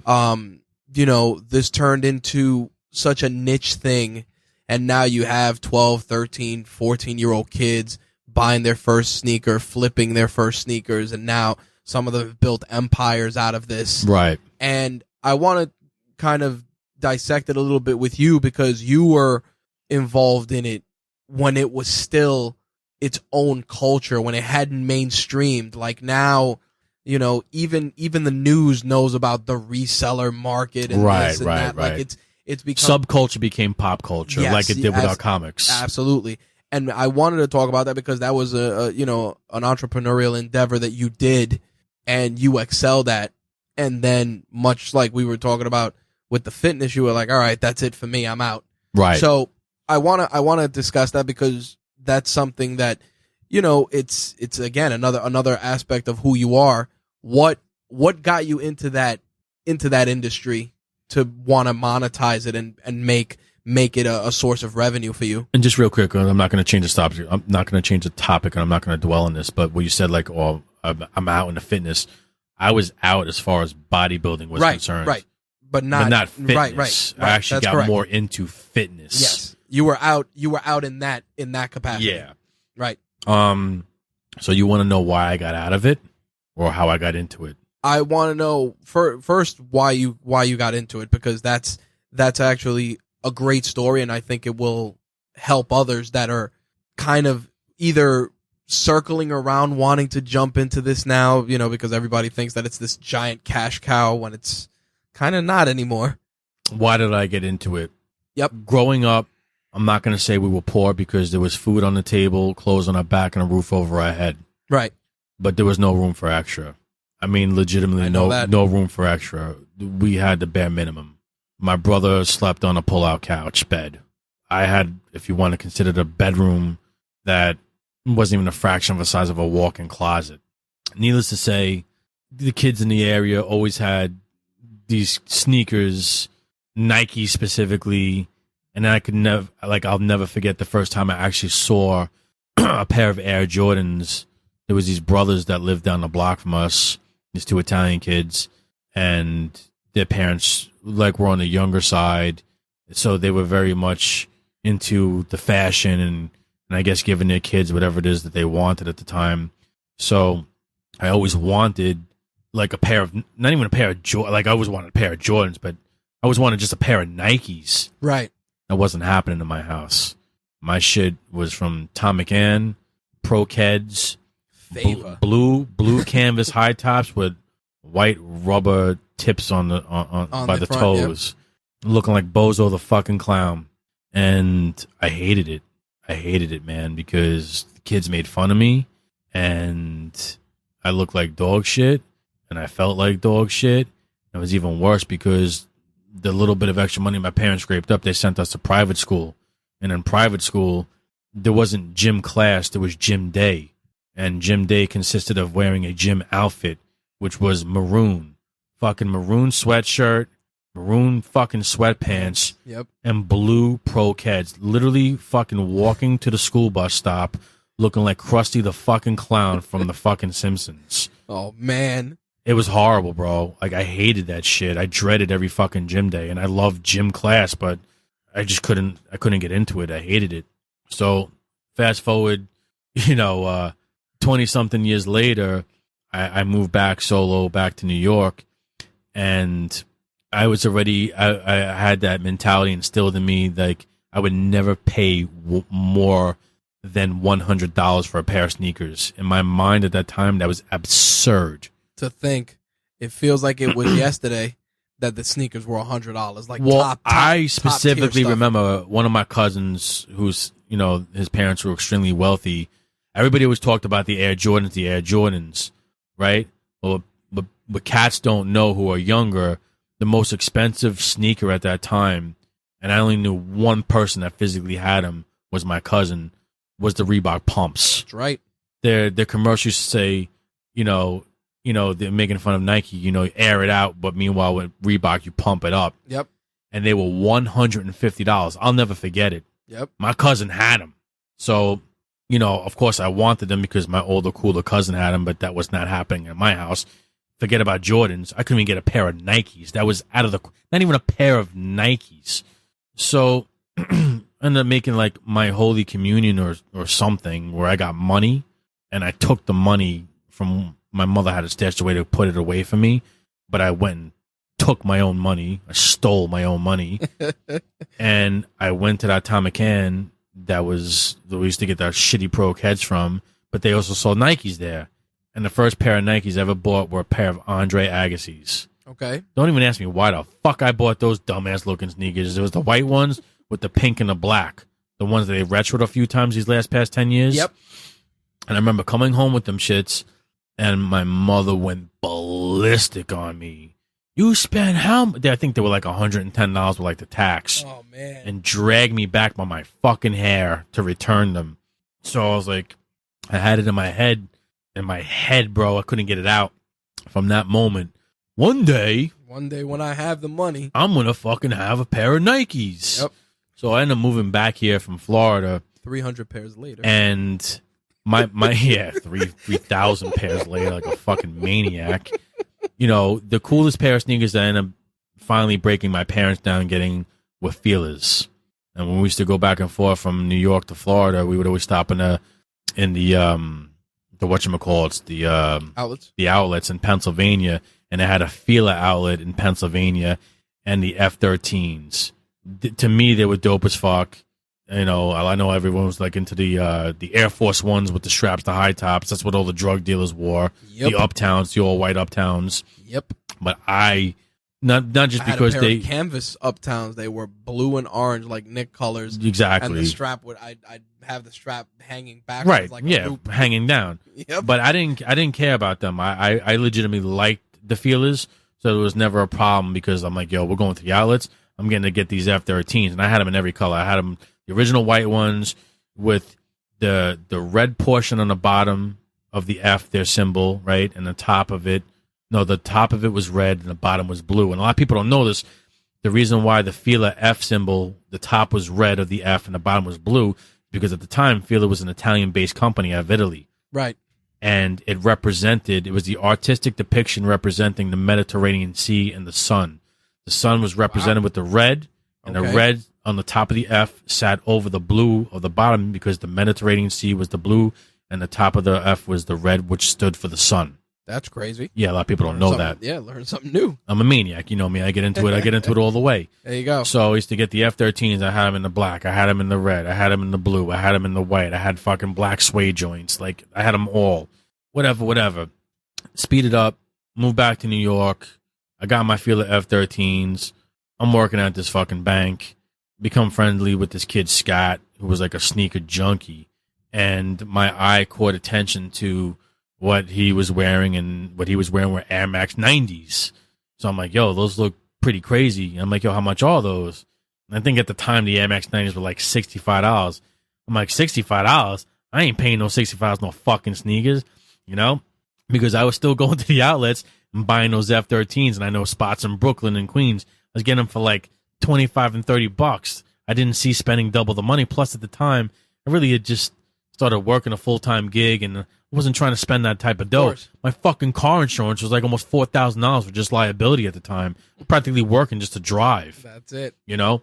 So he tells me how much they were, and I'm like, damn, man, I can't afford that. Right? So, and then every day he would come home with like a different color pair, so he's making me like fucking crazy. Uh-oh. Needless to say, there's a spot around the way that had opened up, and I mosey on in there one day, and keep in mind, I really don't know about the sneaker culture like that. As far as like I knew what I liked, but I didn't know like specific models and makes, and I didn't know the names of shit and the nicknames of things that wasn't on my radar yet. Right.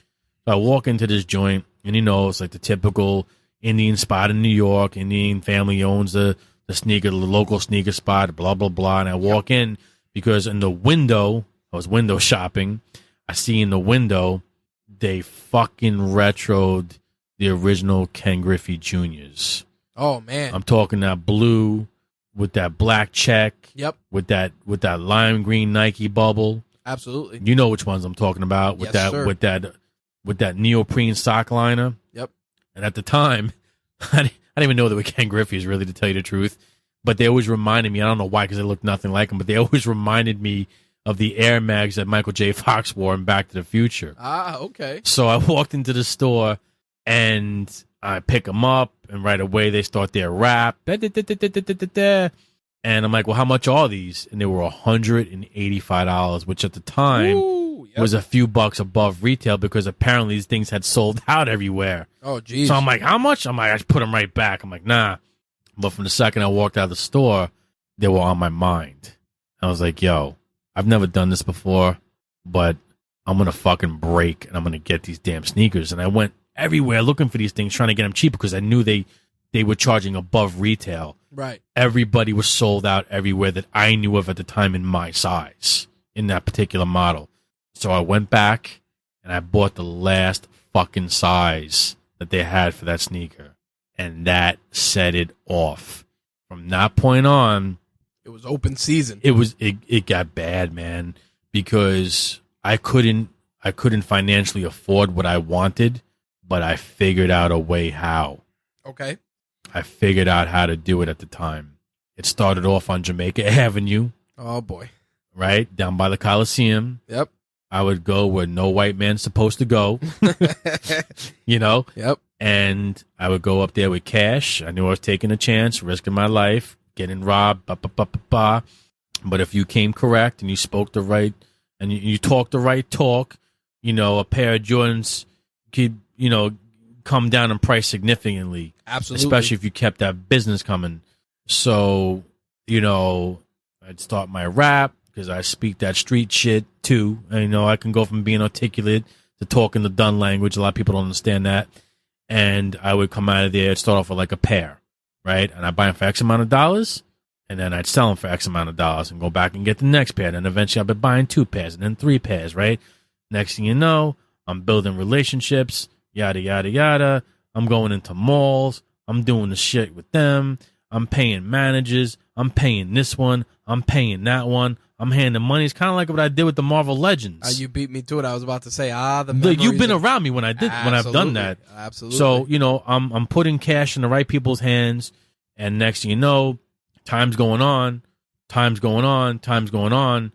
it's getting to the point where it's like, yo, we just got this shipment, and Jay, why don't you come down and come take what you need? Man. You know what I mean? Not a bad problem to have. Right? So, because that's just how it is. You know, it takes money to make money. 100%. And then I discover Flight Club. Oh boy. Then I discover Flight Club. I'm not talking about the Flight Club that's on Broadway. Nope. I'm talking about the Flight Club that was on fucking Green Street, right down by Washington Square Park, the hole in the wall that opened up because it was originally an online company. Yep. And I just happened to know that the cat who owns Flight Club was from one of my neighborhoods. And that was one of their original consigners. Wow. And over the years, Flight Club grew, and I grew. And your collection grew. And we grew together to the point where, I remember consigning with Flight Club when you could walk in there and come to an agreement of what you were going to sell the sneaker for. Wow. Not what they do now where they dictate to you what it's going to sell for. There's no there's no agreement. It's either you're going to do what they want, or you're not doing it, period. Right. That's the way it is now. So between Flight Club and word of mouth, and of course I'm in the gym scene, so every day I'm wearing different sneakers. Which creates a buzz. Heads notice that. You think people don't notice, but they notice. Of course. And that's the way it kind of snowballed. And it got to the point where a lot of people don't notice about me. I was one of the original vendors for SneakerCon, and I helped build that show. Jeez. And from there, I went off, and I got tired of their bullshit because I didn't like the direction they were going in, and the person that was running it really annoyed the shit out of me. We didn't get along personality-wise. He was a fucking head case. And then I ended up helping start up the Long Island Sneaker Expo, which was a huge success. I mean, retrospect, I turn around, I look how big SneakerCon became the world's biggest sneaker show, and like literally, I walked away from God knows how much money, but I just lost my stomach with the kind of people I was dealing with. Right. So that's basically how and why I got into sneakers. It all basically started because I didn't have nothing, I wanted something, and I had to figure out a way how to get something without doing anything illegal. Nice. You know, and that's how it went down, man. And to close that out, why'd you stop? I stopped because it became played out to me. Okay. I don't do it on purpose, but I tend to gravitate towards subculture things. I'm a quirky person. I like quirky things, I like off things. I like obscure characters in comics. I like weird shit in sneakers, weird colors, where maybe like the standard conventional 9-to-5 would look, what the fuck are you wearing? Like, that's some weird, crazy shit.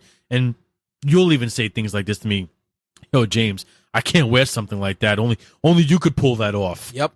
Right? You say that to me. More times than I can count. So all those quirky, weird things that I was into, not because I was trying to look cool, because I was just into it, became the standard. The subculture I was into became pop culture. And, you know, when I'm waiting on a sneaker line and I see like a 15-year-old kid's mom with him wearing like I'm a sneakerhead shirt, it just turned my guts, turned my stomach, on top of the fact that everything that I was seeing that was being manufactured, I already seen 20 million times. Like, that record was already played. Right. I was seeing colorways, what they call colorways, color blocking, on like an Amex 90 that I had like 10 years ago that they were regurgitating on a different Nike model, and people going ballistic over it. So I lost my passion and my desire for sneaker collecting and sneaker selling because it just became corny to me. So like people still to this day, they'll still hit me up for shit, and I can still get stuff, and I still dabble in with here and there because I made strong connections over the years. Right. I made people a lot of fucking money over the years. So you keep the lines of communication open. Yeah. I made people, but at the end of the day, man, I made people a lot of money. Listen, man, I'm good at making money. I am. I'm good at making money. I'm good at figuring out how to make money. I just am. It's just one of those things, part of my it factor. But good at spending it. I am good at spending it. That's the fucking problem. I'm good at making it. I need to be better at keeping it. But living in New York, it's hard to do that. Absolutely. So that's why I inevitably stopped, because it became corny to me. Too many people involved. I never really did it for the attention, although I got a lot. No matter where I go, I would always get, yo, where'd you get those? Yo, those are crazy, man. I've never seen anything like that. Or some shit that I would pick up from like a Nike outlet that nobody would be paying attention to, but the way I rocked it on my feet with the outfit I was wearing, they were like, yo, what are those, man? Like, they always thought I was wearing some like next level shit. Meanwhile, I'm like, yo, motherfucker, I just spent like $25 on this pair from the Nike outlet. Y'all just don't have the vision to see how to rock the laces a certain way with certain outfits. And then what somebody might consider a gym sneaker, I was rocking, you know what I'm saying, just for fashion and for fun. So once it became a mainstream thing, it just took the wind out of my sails, and that's why I dipped off. Not because of I was making less money, the market was saturated. I lost my drive. Okay. I lost my drive and my passion and my love for sneakers. And to tell you the truth, I had no interest in buying anymore because, like I said, they were regurgitating so many colorways. Listen, I sold a good portion of my sneaker collection, specifically Jordans. I hate them now. Right? They were like trophy pieces to me. I hate them now. I still have so many sneakers that I can wear a pair each day for over a year without having to wear the same pair twice. I can attest to that. I have seen some of that, and he is 100%. And you literally seen an factual, inkling of what I had. When I break shit out sometimes, every now and then you'll come over and be like, yo, you want to see? And I'll bring out like 15, 20 pairs, and your jaw just opens up like, holy shit. I can't believe I'm seeing that right now. I've seen that online. I've seen that in magazines. How the fuck do you have that? Yep, 100%. You know? I think before we jump into the hot seat portion of the show, going back to what we were saying before about reach one, teach one, if somebody wanted to get into fitness, just in general, general. But now, what do you mean fitness? Like anything specifically? Because fitness can be a multitude of things. What I mean is if a young kid just wanted to hit the weights, just get in shape, right? And they asked you, what's one piece of advice you'd give them? What's one piece of advice I would give them if they want to start getting into hitting the weights? Yep. Definitely do not try, because this is something that I did when I first walked into my first gym. I would basically look. It was very intimidating because I went to a hardcore juice head gym. Dominated by Italians who were very aggressive. Oh, jeez. And to me, they just look like they look like Incredible Hulks all walking around. So whatever they did, I would do. Mm-hmm. Whatever exercise they were doing, I would try and copy them and emulate them.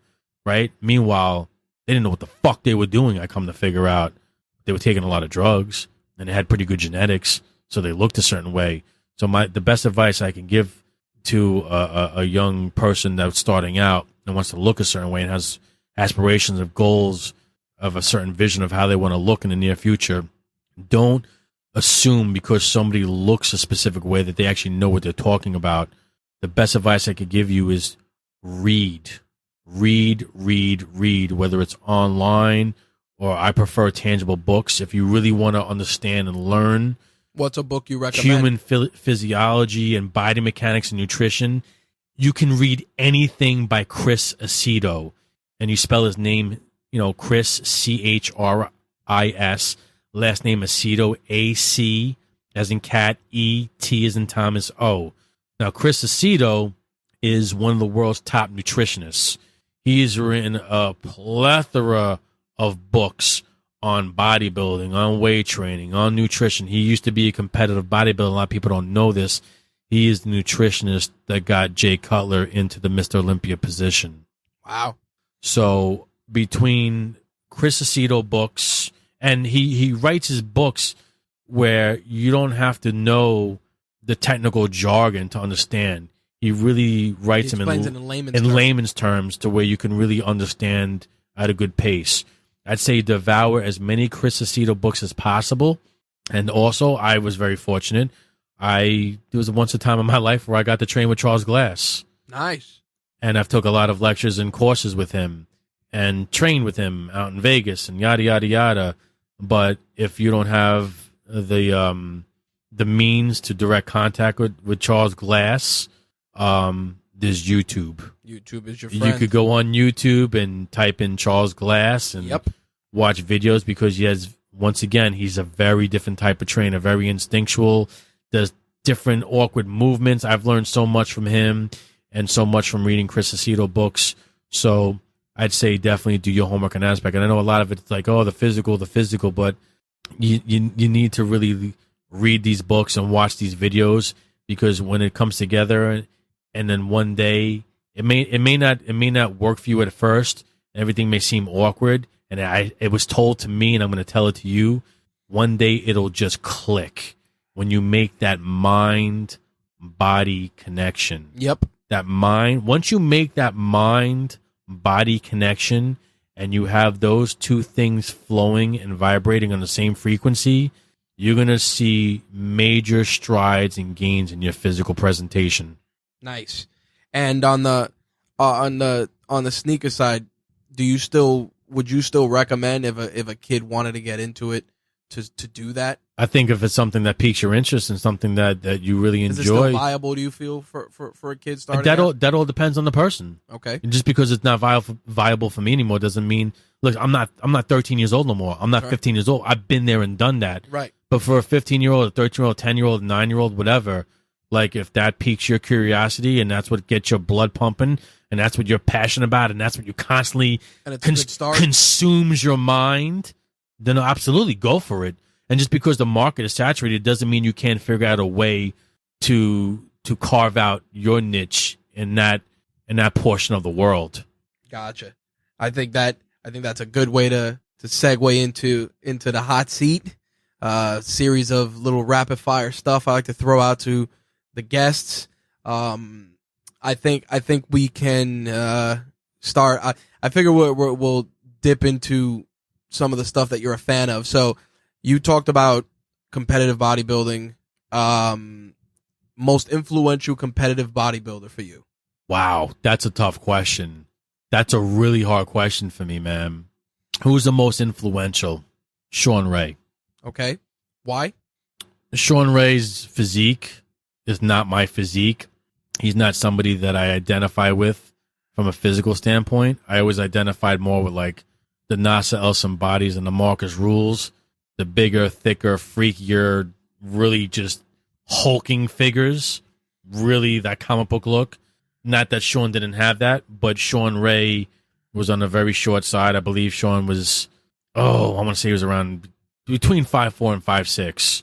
His competitive weight was roughly around 215 pounds, competing against guys who were 5'10", 5'11", 6 foot, 6'4", 275, 300 pounds, and beating them.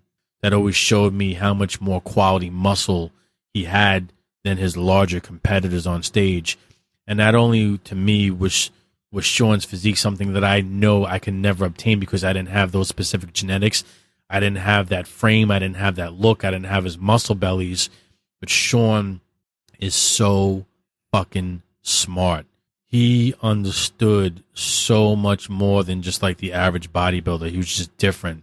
And he was also very outspoken, which is why he used to get blackballed a lot in his placements, because he wouldn't sit there and literally physically lick the balls of certain judges and kiss their asses. He would be very outspoken why they placed him as low as they did in certain shows or why he didn't win a specific show. He would speak his mind. And I like, whether I agree with what he was saying all the time or not, I like the fact that he was man enough to be who he was, you know. So between his outspoken mentality and sticking up for himself is really what he was doing, speaking his mind, sticking up for himself. The intelligent factor that went behind his finished product, which was his look. I mean, he knew so much when it came to nutrition, why to eat certain things and when to eat certain things and why you were eating certain things at certain times, down to specifically performing exercises a certain way. I see a lot of pro bodybuilders still to this day who have incredible physiques and don't know how to fucking train. It's just because they have the genetics. It's kind of like my old training partner, Ed. That motherfucker would wake up, drink a quart of water and a bag of Cool Ranch Doritos, had a 32-inch waist, and was literally built like Arnold Schwarzenegger. Am I lying? Nope. He was ridiculous. Yep. He was a physical specimen and a half. Strong But as shit. Sean just didn't have the physical. He had the intelligence behind it, and he was the giant killer. He had the aptitude. To for me, it. he was the giant killer. To me, he's the greatest bodybuilder in the history of professional bodybuilding. And he never won the Mr. Olympia, but to me, he was always the uncrowned Mr. Olympia. So he's my favorite of all time. He's the one I admired the most, even though I knew I could look nothing like him. I got a lot of inspiration and a lot of drive for him. And whenever he trained for a show, and this is another thing I loved about him, he goes, I'm not training to be second, third, fourth, or fifth. Why the hell am I getting on? I always train to be number one. Always train to be number one. And I love that mentality. And I've met him a bunch of times. We've actually gotten along really well, which is really weird. We still talk to each other to this day on Instagram. I don't follow him. He doesn't follow me, but we talk and DM from time to time. And I have his first book he ever written that he wrote to me. It's so funny. I'll show you one day. He signed it to me and wrote Big James on it. I said, you calling me fucking big? I was a baby at the time. I was in my 20s. Right. But he told me that I had potential to go far in bodybuilding. That's pretty crazy. And coming from his mouth, that was like, I don't know if he was just being nice to me. Cloud nine. But yeah, I was on cloud nine at the time. So you know that we've deconstructed a lot of the business that you do. A secret to Jimbo's success of all things is that Jimbo does a lot of his business analog. There's no fancy equipment. The most powerful device is the device in his pocket, 100%. which is the almighty phone. What phone is that? An iPhone. That's it. But not a regular, the run-of-the-mill is the iPhone SE. Yeah. Which many people are shedding tears because Apple discontinued it. Mm-hmm. So, it's Jimbo's end-all, be-all. He conducts all his business with it. It is his piece of hardware that gets the job done. It's his source of entertainment. When you turn on your phone every day, where's the first place you go? Check emails. Yep. Social media, direct messages, stuff of that nature. Maybe go on YouTube. Maybe I'm reading an article. It depends on my mood when I wake up and what I feel like getting into it first, because I'm not exactly I don't enjoy waking up. Yep. I'm one of those slow crawlers, Right. But it depends on my mood that day or what I have to get done. Right. Now, with that said, what's a favorite besides your phone, obviously, what's one piece of tech that you appreciate and enjoy besides your phone? My fucking truck. There you go. The 4 wheels beats 2 heels. That's it. And the thing about it is, when we talk about this stuff, toys and tech, it's not just the action figures you buy or whatever, it's big boys toys, and the truck is definitely a valid Well, addition. just because the same thing that I hate about all these new vehicles is the same thing that I love about them. I don't like the new technology Creature because comforts. You can't work on them anymore. You have to have millions of dollars worth of fucking electronic equipment and computers that to run and analyze what's wrong before you can even fix it. And then the whole tools is another thing. So I can't even work on these things anymore. But I remember when I bought one of my new trucks that I was fucking going crazy at the dealership. I'm like, I'm like looking behind the screen. I'm like, where's the CD player? Oh, no, sir, we don't. These new vehicles don't come with CD players anymore. I remember I'm that. like, what are you phone call. talking about? I'm like, I need a CD player. Am I supposed to listen to my music? Oh, you have the USB port, or you can use an iPod. I'm like, I don't own an iPod, and I went crazy. Yep. But it went from going, because, crazy to You know, The norm. when I realized, because, you know, I tend to be stubborn, and I don't like change unless I'm the one initiating it. I went from scrambling at the red light to swapping out the CDs to trying to put them back in the CD case without scratching the CDs, to the point where I was driving you crazy because I don't want to use any of my original CDs and chance scratching them. Yep. So we were making me mix CDs and copies. I'm like, all right, these copies get scratched. Who gives a fuck? That's it. You know, but everything got compressed into a flash drive, which gets plugged into one of the trucks that I'm driving, and my entire music library is on that. And music is very important to me. Well, that takes me into the next question. If you're in the gym, what's playing? Depends on my mood again. I could be listening to underground hip hop. I could be listening to 90s hip hop. I could be listening to Frank Sinatra. I could be listening to Metallica, Guns N' Roses. Depends on my mood. You know, whatever strikes me at the time. That's a nice eclectic mix, and that was the answer. I could be listening to Nine Inch Nails. There you go. I could be listening to Johnny Cash. You know. You know, one of the things and I like to throw this question out, and a lot of people have differing answers with this. What's something you've purchased recently that is less than $100 that has either made your life easier or just made you happy? Less than $100. Less than $100. Yes, sir. Could be anything. I've actually, there's been a bunch of purchases lately that were less than $100. You could rattle off more than one, but they were less than. They made you happy, obviously. Yeah, no, absolutely. Something happened the other day.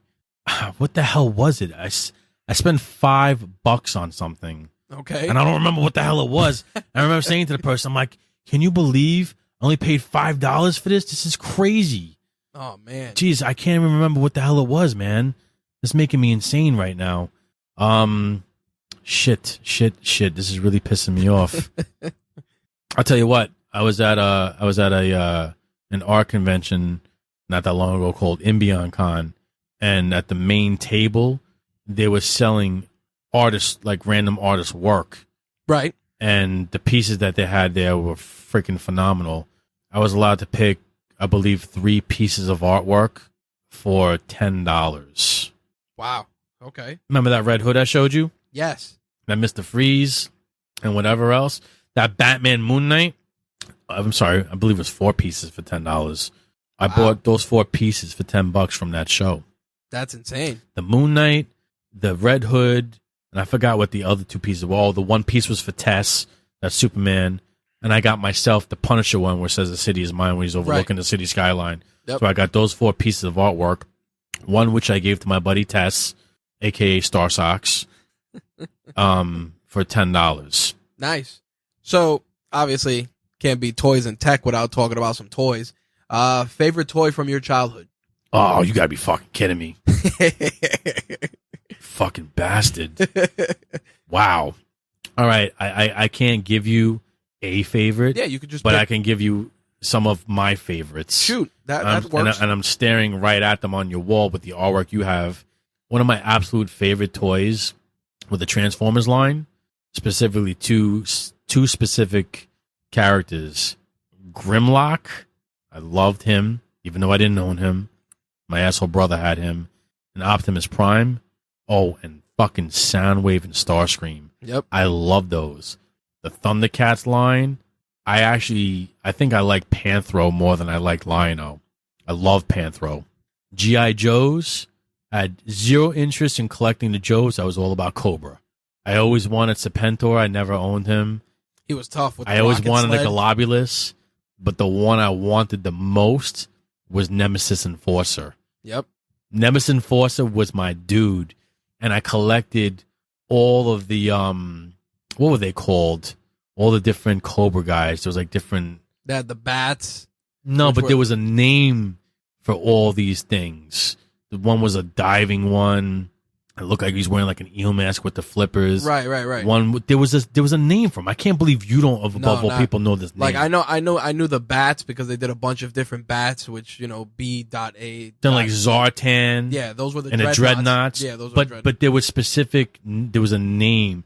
It was like a name across the board, and it'd be like this one and that one. I forget the name. Oh, like Alley Viper, Swamp Vipers. Viper. Right. like those. Like I collected those. I love that shit. Gotcha. I was big into these toys called the Sky Commandos. Oh yeah, I remember those. I love Mask. Mask was awesome. You know, anything superhero related when I was little. I have a picture when I want to say 3 years old, maybe 4.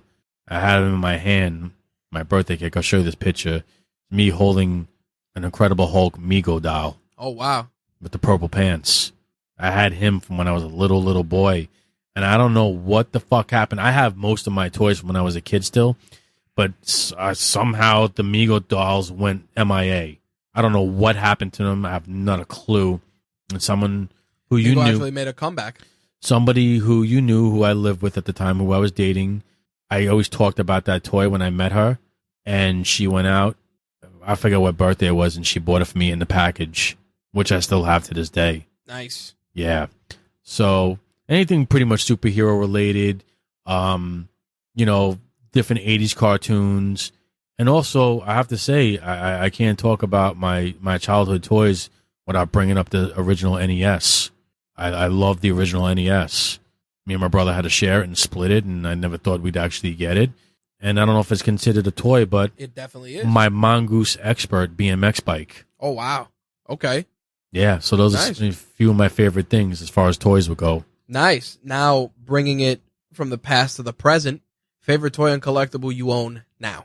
Shit, favorite toy and collectible I own now. Favorite toy and or collectible you own. Wow, man, that's so tough, man. Like my statue collection, you know. That, some impressive pieces in there, boy. Yeah, you know, they're all put away in a safe place, but they're not on display anymore. I'm tired of dusting them. But definitely my statue collection. I think, I'd say one of my absolute favorite pieces was my Randy Bowen Green Goblin. Beautiful piece. That piece is just like phenomenal. I always had a thing with the Green Goblin. So, yeah, that's probably one of my absolute favorites. Nice. You know, I have a lot of nice pieces in my collection. I stopped collecting, and also I have to say my entire collection of the original Toy Biz Marvel Legends. I'm only missing 7 from the original Toy Biz line. Those were some amazing figures. You know what? And they've come down in price a lot. The 7 that I am missing, to the point where I think I may try and track them down, because they got to a point where they were so much money. Not that I couldn't afford it, I just could not see parting with $150 for the stealth suit Iron Man. 100%. You know, I just couldn't do it. Nice. But yeah, my original Toy Biz, Marvel Legends, and my statue collection, as far as toys and collectibles are concerned. Nice. All right. Well, with that, Jimbo is off the hot seat. With that said, where can people find you and keep up with your work? You can't. You can't find me, and you're not going to keep up with me. I am not the gingerbread man, but I run faster, believe me, than you can. But if you want to check me out as far as social media is concerned, you know, it's Jimbo Slyice, JIMBO _SLY, like why is this happening? ICE Slice. Jimbo _Slyice. That's it. And like I said, you may think that you're seeing what you're seeing, but trust me, you're not. There you go. And interpret that however you like. And last but not least, of course, you can catch Jimbo Slyice and yours truly hosting the Variant Issue on the Rageworks Network every 2 weeks. I want to thank Jimbo for taking the time to share the tech and toys that help him run his business, be productive, and just live a better life. Thanks for having me on, man. I appreciate it. Thanks, brother. Appreciate it. All right, that wraps up our interview with Jimbo Slyice. As always, you can catch Jimbo and I on the Variant Issue, released bi-weekly on the Rageworks Network, which you can find on iTunes, Stitcher, TuneIn Radio, iHeartRadio, and Spotify. In 2 weeks, another one of our very own take the stage for the next episode of Toys and Tech of the Trade, as our very own Slick comes up to bat. Of course, we talk toys and we talk tech, not only the stuff that he uses to create content for Rageworks, but much more. As always, you can keep up with Rageworks on all the different social media outlets that are out there. I'm not going to rattle them off because most of them you already know, but I will say that if you are on Facebook, please take a moment and join the Rageworks group and interact with some of our fellow hosts as well as other fans of comics, tech, pop culture, and everything else that we cover. See you guys in 2 weeks. And as always, if you're interested in being a guest on a future episode of Toys and Tech of the Trade, drop me a line, rich@rageworks.net, or use the contact form on the site. All right, guys, thanks for listening, and thank you for all the kind words and continued support. We'll see you in 2 weeks. Peace.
Right now, switch your family to T-Mobile and get 4 lines for $25 a line with AutoPay and 5G access included on America's largest 5G network.